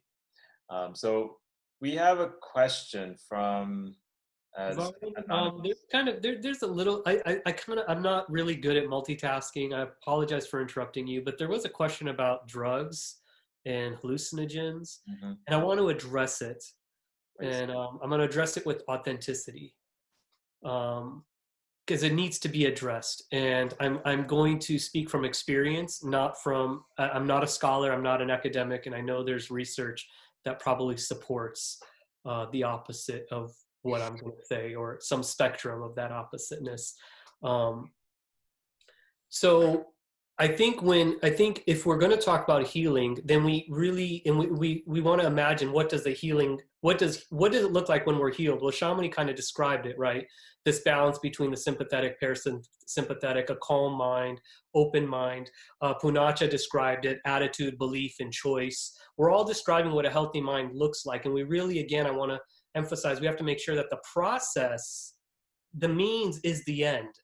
So, you know, in whether we're being ambitious or aggressive, or stressed out about healing, like, we have to remember, like, well, that's not what I wanted to be in the end. So why am I that now? So when we look at the role of drugs and hallucinogens, we have to understand that part of the healing is the unraveling. And so why are we taking the drug? In my opinion, and in my experience, it's because we are impatient. We want a result, and we want it quicker than we're willing to work for it. And so the problem with this is, I have a story for you. So when I was in India, we went on a trek, and it's a Kirganga trek. It's a common trek. It's, I don't know, some like 8 days into the Himalayas, and at the top, there's many hot springs, but this one is at one of the peaks of the mountains. And so while we're doing this trek, at some point, you know, we'd reached different peaks.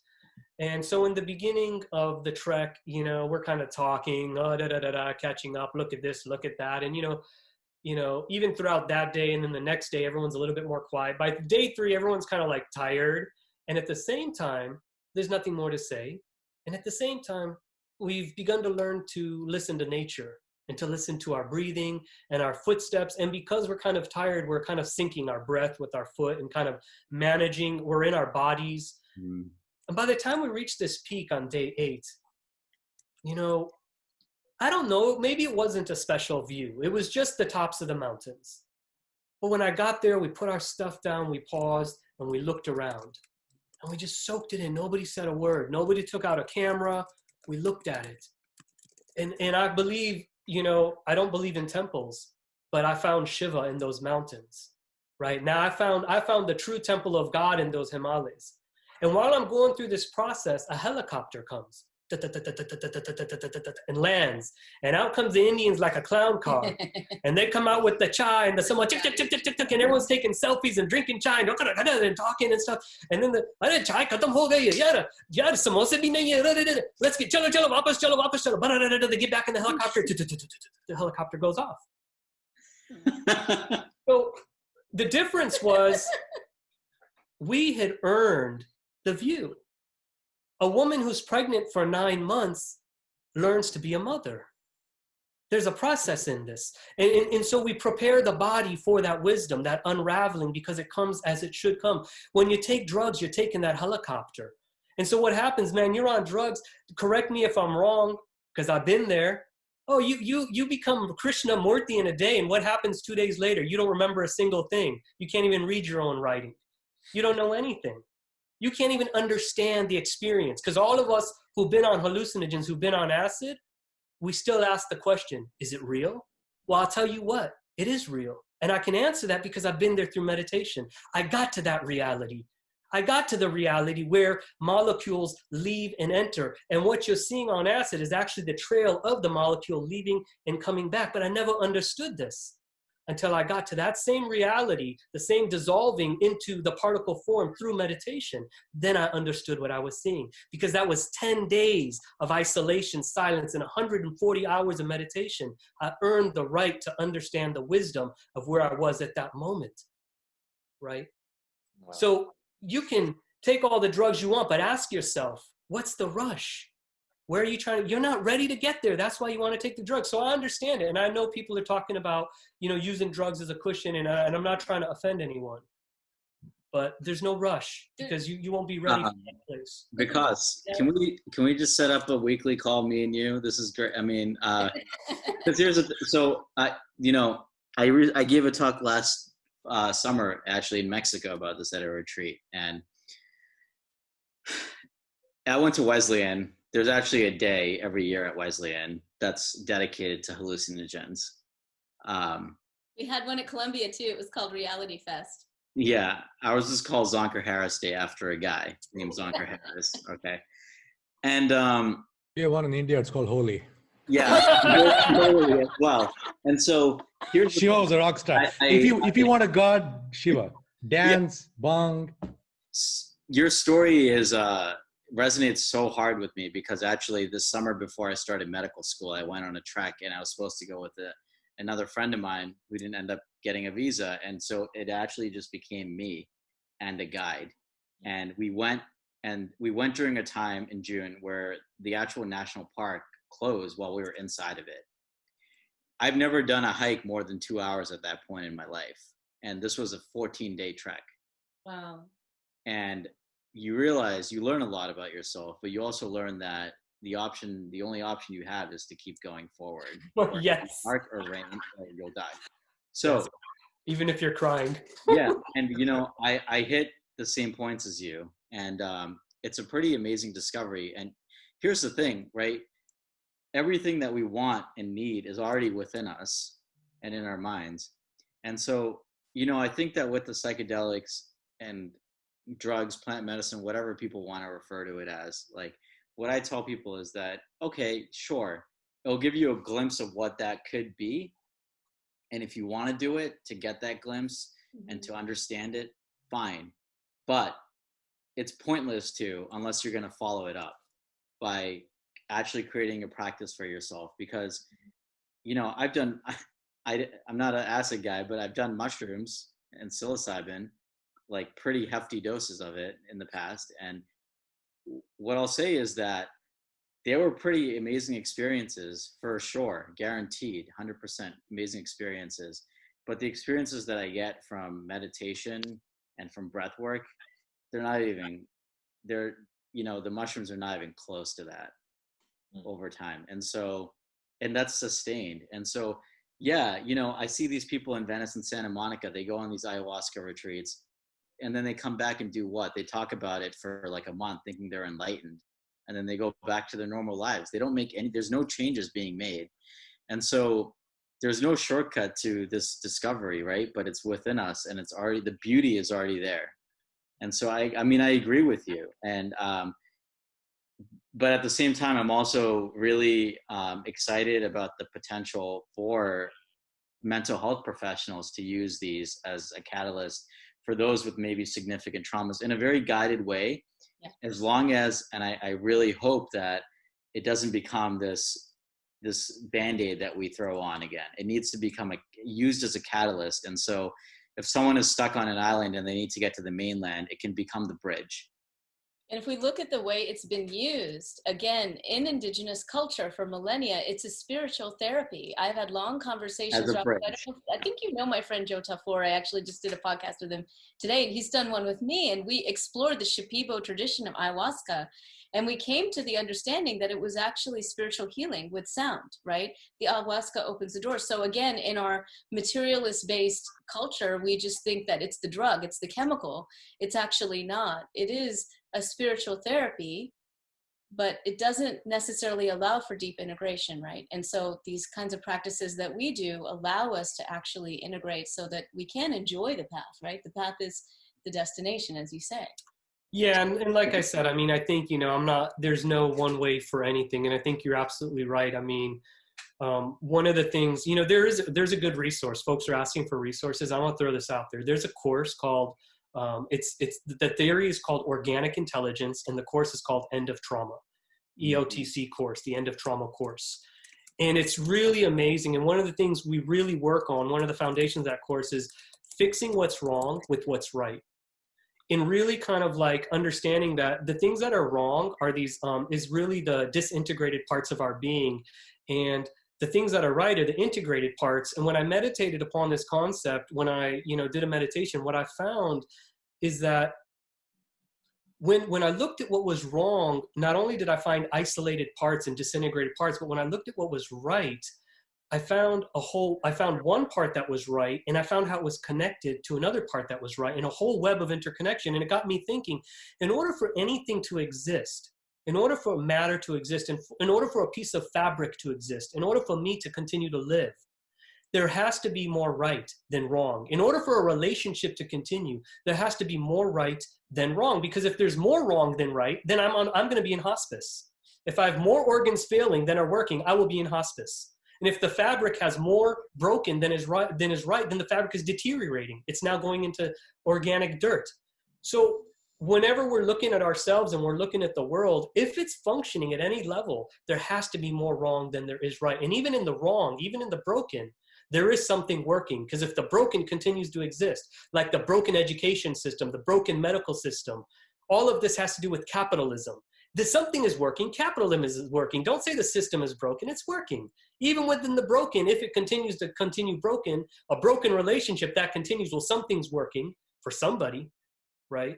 So, you know, this idea of you know, healing what's wrong with what's right, and also not discounting the work of our, you know, esteemed colleagues. And, you know, there is definitely some value to different levels, and everyone's got their own. And I agree, sometimes we do need to use different substances, whether, you know, people want to believe in stones or Ayurveda or supplements or ayahuasca or that stuff. When it's used, you know, in that way, I think, yeah, absolutely, it serves as a healthy bridge. But to people who are going to go smoke a joint because they're feeling sad, I'm going to go back to say, hey man, feel the sadness. Yeah. Don't run away from the sadness. Right. Feel that sadness. Sit with the sadness. You're going to get high. Do it when you celebrate, not when you're sad.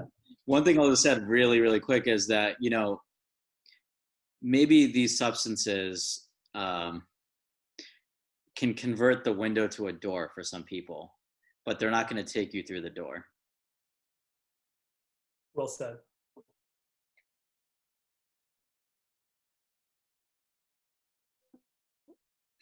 taking a minute to process that. Is it like a mic drop moment from Dr. Appasani? Yeah. He's become the next warrior. The reincarnation of Yogananda. I think it's still he's kind of working through that identity right now. The best compliment I ever gotten recently was that I'm a younger, sexier Yogananda. And I was like, I'm done. My life is. I just stop right there. I've achieved everything I want. Fulfillment. You've reached it. That's it. You've reached your goal. Start giving out autographs now. Oh God. So let's take a question from our audience. So one of the questions is advice or ideas on how to better communicate with our parents, families, older generations about mental health so we can feel better supported. Having depression, anxiety, any mental health disparity often operates as an unfortunate point of tension/argument. Would love to hear your perspectives, advice, ideas. I have some thoughts. Yeah. One is, for my dad, I learned to kind of reconnect with hobbies, right? I've learned to kind of really bond with him, being that I really went back to, he loves shooting. He's an amazing marksman. So I kind of really went back to my estates and we kind of really looked, I got to share hobbies with him. It's like falling in love with your parents again. And I really wanted to kind of relive my childhood with him with a whole new lens. And I think that's really, so this father-son had kind of shifted to a father-friend, right? And I think I look at him now, I'm exactly what my dad was, So I think really rediscovering those moments of tenderness and finding those, watching movies, but watching a different movie. Like you watch a movie they watch a movie you like, and you kind of share these things together, play a musical instrument together, right? I really learned to kind of go, so I kind of really relived my younger years with my parents through my lens, through my hobbies now. Poonacha, I love that. And, I think one of the things I'll say, I think is, in Shamini, you mentioned this earlier, we call our parents every day, or, we're more in tune as South Asians with our family, and it's a core part of our value system, regardless of what they do or how they treat us. And with that, as calm as we all are and how we're able to control ourselves in the general environment, I'm sure, at least for me, I noticed that at the end of the day, internally, I know that subconsciously I can be the most vulnerable with them. And so anger might come out and be displaced on my father or my mother, or frustration, because we feel safe with them, regardless of anything else in the relationship. Because typically, South Asian parents, they might get really mad, they might kick you out of the house or whatever, but at the end of the day, they're kind of always there. Yeah. And that's something that's very special. And so Poonacha's way of connecting through hobbies with the father is really interesting. We talked about dating, like, how we kind of met my mom and what was it like? And, and like, I'm like, let's go check this person out. Like, I was like, okay, wow. Okay. Interesting. So your dad, you're not that stuck up after all.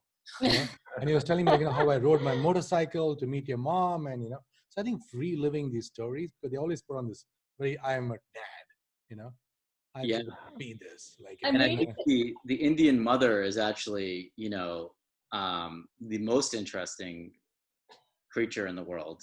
The archetype of the Indian mother. Absolutely. We should write a book. It'd be amazing. Yeah, because, they might get frustrated, they might get angry initially, but at the end of the day, they really want to understand why. Why are you going to therapy? What is it? They actually are the most curious people, almost childlike in a way. And so it's really allowing yourself to let the person have the initial reaction in their own way and cope with it in their own way, because they're not going anywhere. Yeah. And it might take us a little bit longer to get to that state, but most of the time they're curious to understand what you're dealing with. This is really key. And so it's interesting because I've heard elders say, we never blamed our parents for anything. We suffered so much shit in our life. And we never blame them for anything. These days, all the children is, but damn, I have created your core wound. I've done this, I've done that, you know, so it's very like, you know, but seriously, like if we listen to that, like we talked about this in the beginning, Vaidehi, right? Like they grew up surviving, right? They grew up with a totally different mode of operation. And so here we're saying, I have depression, I have anxiety, I'm looking at my core wounds. And we talked about guilt and shame, right? So all of a sudden, you've got this budding subconscious guilt and shame going on in the parent because my child has some mental illness. It's probably my fault, but I don't even understand it. I don't understand why they're saying they have a mental illness. I'm feeling this subconscious guilt and shame and I don't want it. So therefore, it doesn't exist. Right? So it's denial. Okay. So this is their process. And I think the bottom line is what I've learned in working with elders on this, when there seems to be this so-called generation gap, we've got to remember that like whatever is going on with us, it's hey. That's my son. I just started telling him that I'm the coolest dad. He just kind of says that, you know, I like to hear that. You got to keep his ego down a little bit. Yeah. He's like, you know, again, it's not about us. Like we can have compassion for our elders and know that like they may never get to a place where they will understand, you know, what the way we understand depression, the way we understand anxiety, the way we're working through our own stuff. We just have to expect and be okay with the fact that they may not take that journey fully with us, right? They may not completely jump into the healing journey with us. And that's okay, as long as, again, when we have that view of the relationship, we can create that, you know, healthy boundary and say, that's okay. I'm going to take care of myself. I'm going to take care of my healing. I still love you. You don't have to understand everything. It's okay. Yeah. Vaidehi, what has been your experience in talking? So for many years, I have been very closed off from my parents. I will be the first to admit that there's a lot that I haven't said to them simply because I haven't felt like they would understand. And, you know, it's interesting because now, you know, one of, I guess, in my personal life, one of the biggest things I feel that I've accomplished was, as a South Asian woman, I was made the face of the Deconstructing Stigma campaign, which is a campaign run by Harvard Medical School and McLean Hospital in Boston. And they run like through like India and everything. And they have a yearly magazine that comes out, the hospital. And I was made the face of the campaign, and a magazine was sent to my house. Totally like wasn't expecting this, didn't know it was going to be in the mail. But me being me, when I saw it in the mailbox, I tried just running away with it to my room and not showing my parents. And my mom found it, and she was like, "What is this? Like, what, like, you're in a magazine, like, what's going on?" And so I finally told her, and she didn't understand what I was going through. She still doesn't. I will give her that, absolutely. And then, you know, she was like, "You're in a magazine, like, that's amazing, like, that's such a like an amazing accomplishment." And I was caught so off guard because I was always used to, you know, her seeing me being involved in like South Asian mental health is like distracting me from, you know, studying or distracting me from work. And, you know, later that night we had like a family friend come over, like one of our neighbors from down the street. And my mom literally pulled out the magazine just to show them. And that's like something that's like never happened in my life. And for her to, you know, recognize something that I felt that was an accomplishment in my life, in a way, you know, it may be just like one thread of a bond that we kind of shared in that moment, but it was a bond. And, you know, I haven't felt that, but in a really long time. And, you know, just even feeling that for a moment, like, I think just knowing that there's some sort of connection in that moment, I think has made me feel a little bit better about, you know, where I am and like who I am and what I'm doing. Because even for a second, my mom, you know, acknowledged that, yes, you're making a difference. Well, thank you for that. And that's a very special moment. Yeah, thank you for sharing that, Vaidehi. Thank you. Thank you. Thank you. I want to share one thing just from what Vaidehi said. So you saw my son, Milan, right? It's a personal story. So obviously, 4 years ago, he decided he wanted to be a full-time golfer, a pro golfer. That means he was not going to go to straight school, but pursue golf all in, all out. He wants to go pro. And I grew up at a time when my dad said, if you ever touch the hockey stick, I'll come and break your leg. And the principal's like, he didn't want me to play sports after a certain time in India.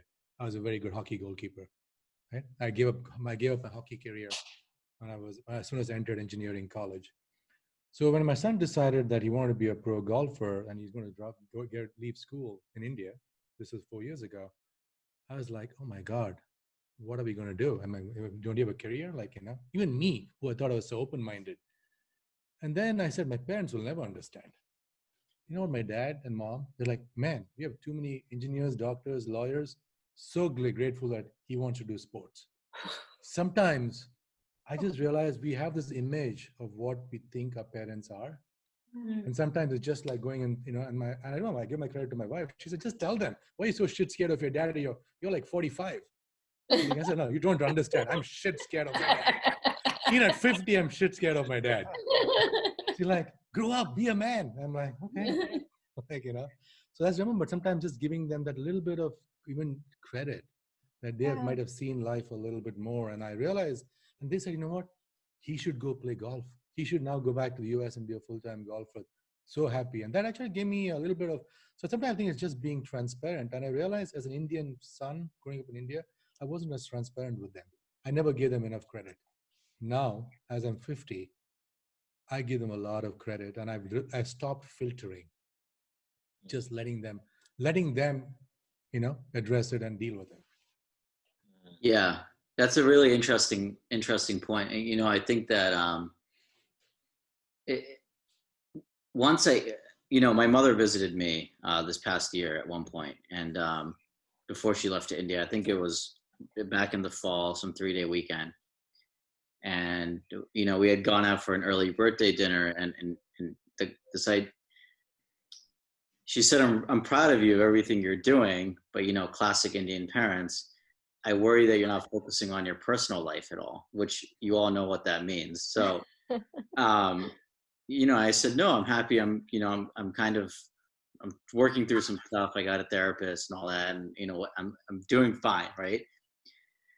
And I could see it shut her down. Like, oh, my son got it there. Like, what did we do wrong as parents that you had to do that? And so, we walked back and it caused this whole awkwardness for an hour or two. And then I confronted and I said, hey, let's talk. And, there was a lot of emotions, a lot of crying, a lot of tears, hours of talking. And she tried so hard to understand. And I give her so much credit for that. And at the end, even with my frustration on her of feeling like she didn't understand, she said that, well, I love you and I'm always here to listen to you as your mother, as your friend, whatever you need. And I appreciate that so much because I undervalued her so much, I think, before that, in this area, right? And even the other day or, recently, there was some FaceTime and I got into it with my dad per usual about something stupid. She does the cleaning up behind the scenes usually. And she texted me and she said, I'm available 24/7. You seemed a little bit off. You can always reach out to me. And so I think that once we break that wall, even if they don't understand, they want to be available to some extent. That's beautiful. Yeah. I think they just want to know, because I think, if they hear about something from somebody else, right, it's like, exactly. Well, why didn't you feel comfortable telling me that? What did I do wrong that you had to go to somebody else and say that? Right. Yeah.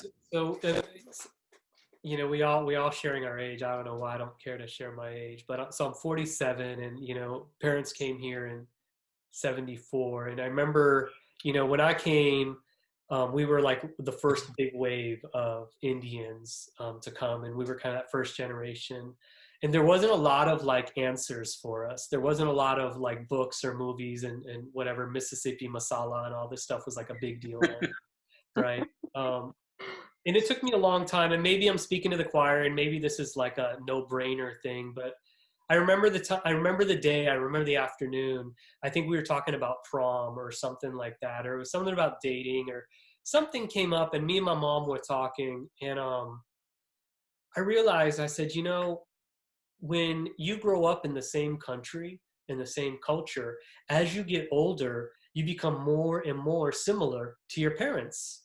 So my American friends, as they went through prom, as they got married, as they had children, like all of a sudden they became more and more like their parents because their experiences were the same. And I said, you know what? I'll never have that with you. You have no idea what it's like laying on the floor in my bedroom, high, listening to John Coltrane's Love Supreme. Like there's certain experiences, like you don't know what dating is. You don't know any of this. Like you've never been in a mosh pit in a punk show. Like we you know, instead of going like this, this is our life. And it's like, can we make peace with that? Because if we can make peace with that, we just understand, man, that gap is never going to build. There's no bridge to that gap. There is no bridge to that gap. My cousins in India, I don't care how modern India gets, they grow like this with their parents. They grow like this with my parents. But those of us who are born and raised here, there's a gap that's not going to be, you know, and there needs to be compassion, I think, on all ends for that. Yeah, very well put. I like that. It's hard to bridge that gap. But I think the only way is to have that conversation, talk about it, be open, communicate. And I think allow them to offer the compassion that they want to, and just give them that. Yeah. Now let's take one more question. Let's see. Were there any other questions? There are a bunch in Q&A that we haven't gotten to. This makes me so happy. A bunch of brown people talking about mental health. It's interesting. When my son is 17 and has been diagnosed for depression, he is being an antidepressant. How can I help him cope with it? This is a great question because we haven't really addressed how do we support others, you know, in their journey of healing through depression, anxiety, other things as family members. What can we do to support that? How do we support others? Yeah, right. Yeah. How do we support our loved ones who are going through mental affliction? Right. Yeah. I mean, I think the biggest thing is understanding that there are going to be bad days. I think, you know, as somebody that's helping somebody else, I think a lot of times, you know, we kind of, we want things to go right because we want the best for them. But I think it's also important to recognize that sometimes there are going to be bad days and that's not in our control. And the only thing that we can do is be there for them and, you know, keep that channel open for them to come talk to us and, you know, just understand that we're there and, you know, just know that they're not alone. So just, I guess, giving them that space, I think a lot of times is something that, you know, is the only thing that we can do a lot of times. Yeah, I think caregivers are an interesting area that's often not spoken about, and is probably one of the most important. And so there's a free PDF on the mindsfoundation.org website about for caregivers on how to deal with someone with depression and work with them. But I think what I'll say is that Indian parents, if something's wrong, they tend to go to an extreme level of, what can I do? Oh, beta, here's some food. It's like too much love, right? Like Indian mothers give too much love. And sometimes you need to back off. And I think that what you can say, instead of saying, what's wrong? How are you? What's wrong? How are you doing today? You can just say, you know, I'm here. I'm here if you need anything. I'm here to listen. I'm here to talk, whatever you need. And just, that's how you can hold the space that you were just mentioning, you know, and just be available and be present, but be vigilant to safety, right? if you see that they are getting worse and something's going on, be vigilant to that and be aware of that and when they might need help. And lastly, I'll say that educate yourself. You know, try to be involved. If maybe the child wants you to come to a therapy session with them, for example, or maybe you can offer for yourself to go and to just get a little bit more education and open up that way. I think those are the tips I would encourage. Okay. Let's go to another question so we can have more questions answered. What do you base your cognitive schema of innate goodness of humans on? How can this be done? Am I the only one that has that cognitive schema? No, I have it too. I disagree. I'm going to respectfully disagree. That's okay. It's a scale of 1 to 10. You can be on a scale. It's a continuum. Remember, it's a continuum. I think I'm right and you're wrong. So now finally we're Indians. They see we're disagreeing on something. Now we're really It finally came out. It finally came out. Had to. It was going too good, you know. So I don't even know if I want to say I disagree, but when you said that, I thought to myself, why does it matter? Why does it matter? Why does it matter whether or not we believe someone is innately good or not? Because this ain't about them. You know, the danger. Sorry. The danger is you know, whether you're doing business or whether you're a woman or what it is, you know, hey, don't be a hippie. Don't be a hippie. There's danger out there. And not everyone has good intentions. And maybe they're innately good, but there's maybe a lot of layers of not goodness. And you know what? I don't want my daughter to, you know, help heal someone else's layers, you know, by you know, sexual assault or whatever else they need to get through. So I come from a community where I don't teach about empathy and compassion through mindfulness. I teach about intuitive wisdom, because there's a time to fight. There's a time to mistrust. There's a time to trust your intuition that this person in front of me does not have my best interest at heart. All that being said, can I hold that and still hold my highest self? Yes, because it ain't about them. It's about me. So whether we believe people are innately good or not, I don't know if that's even a word. For me, I don't know if I care to even entertain that discussion. It's like asking me what happens after death. I don't know, and I don't care. I mean, it's a great point, because we don't all have to think alike, and it doesn't really matter in the end, Vikas, like you're saying, whether we think everyone is innately good or not. So we don't have to try to alter our mind. I mean, believe me, I was schooled in cognitive behavioral therapy, and quite frankly, I will say I think it's limited, right? Because it only addresses certain aspects of the psyche. So for those, you know, who lean towards that way, and I'm kind of one of those people. I'm one of the Raghu people who kind of think that people are innately good, and I kind of operate in the world that way. That's really coming from a place of recognizing that we're all, again, one consciousness, right? So when we do have the opportunities to see through and kind of penetrate beyond the schemas, beyond, you know, the conditioning, beyond all of that, and we just experience the other person, right? We just experience them literally, like vibrationally, right? And we can see that. We can actually feel their light. And when we can hold that light for someone else, we can help them heal. That's what healing is all about. Having said that, you know, it's not wise to walk down the streets of New York smiling and talking to all the crackheads. I did it. I've never got hurt. I'm not advising people to do that. Okay. But I didn't go in fear. I mean, I just sort of walked down and talked to them as a real person. And again, I'm not advocating for that. You don't want to put yourself in stupid situations. And I'm lucky, honestly, you know, that I didn't get hurt. But at the same time, if you're in a situation where it's safe, okay, and this is really key. If you're in a situation where it's safe, then just allow yourself to really sit with that person and recognize that you truly are facets of the same reality. You're all consciousness dancing in form. So if that is comfortable for you and it feels right, especially in a trusted, safe relationship, then it can be a really beautiful thing. And when you're not in that situation, you could still hold that as a potential reality, but look very closely at the here and now. Here and now, what is happening now? Where is this person operating from?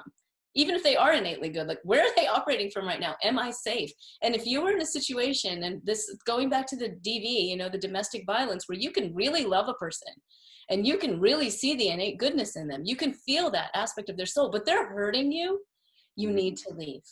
Yeah. And you know, I work at a county hospital. We get patients coming in handcuffs, high on meth, psychotic. Do I believe that they're innately good deep down inside and that they've had layers of trauma and addiction and mental illness on it? Yes. Am I going to take the handcuffs off and give them my debit card and credit card? No. So it's a core belief, but it's about the situation you're in. And so I would just say, you know, we're not going around like oblivious to the world. It's something that you have to think about it deep down inside and see what happened to this person over time that developed this situation, right? And can we do something there? And I just want to say, you know, as we're ending also, you know, I truly believe that we are a unified consciousness and that there's ebbs and flows. And when I hold this belief that people are innately good, and as a psychiatrist in that position, I try to work on the ebbs with people so that they can contribute to this unified consciousness and we can get into a flow state. Exactly. And so that's the perspective that I take. I hold this cognitive belief so that it can drive the work that I do with my patients. Because that drives your presence, right? And then that allows for that healing to happen. Yeah, you're not getting in the way. I can do that with others. I have a hard time doing that with family members. Well, that's a whole separate session we need to have. Yeah, I'm real good finding the innate goodness in my students. I wish you were my teacher growing up. Yeah, we could use a lot more teachers like you, Vikas, for sure. Sure. Yeah. You know, speaking of your struggles to find your purpose, one time one of my students, you know, I told stories, and they said they used to call me Mr. V, and they'd say, Mr. V, sounds like school was not very fun for you. And I was like, no, it wasn't. I hated school. You know, talk about trauma, you know, and they're like, so why did you become a teacher? And I paused and I was like, man, that is a good question. Why would I go back to the place that I hated the most? Why would I put my life in here? And I sat with that for a long time. And then I was in a teacher meeting and they were talking about this kid who was a punk, Dylan. And Dylan had a mohawk and wore studs. And they're like, oh, that troublemaker. I said, Dylan? They go, yeah. It's like, Dylan's not a troublemaker. They're like, he's smoking pot. I was like, Dylan's straight edge. He's a poet and an activist and he's super aware. And he's like, vegan? What are you talking about, Dylan? And at that moment, I was like, oh, now I know why I'm here. I'm here because I understand Dylan. I was that kid, you know? And again, so that's where I think, you know, the healing comes to us. You know, the work comes to us. It walks right face front. We're probably doing it full time and we don't even see it. Fantastic. You know what? I think that is a great place to stop. I think we have a few panelists that have to run out. So thank you so much, everybody. Vaidehi, Raghu, Poonacha, Shamini, and Vikas for joining in. I had an amazing time. I learned a lot. And I know we have a lot of questions and a lot of great comments from our attendees. So I know this has helped a lot of people and I can't wait to do this again. Varun, thank you. This is really awesome that you brought it thank together. you so much for putting this together. Sweet. Yeah, thank you guys. And one last thing, if you guys could put in a comment maybe where they can contact you, where they can reach you. And what I'll do is also I'll send an email out to all of the attendees with your contact information. That way they know where they can hit you up. But on that note, thank you everybody. Thank you all of the attendees for joining in. Love and abundance to everybody. And we will definitely bring this back again. Thanks for sharing, everyone. It's truly an honor to share the Zoom stage with all of you. And it's inspiring. I'm constantly inspired by all of your work. So. And I feel very nurtured by our community. Yeah, thank you. I hope we all get to hang out some more.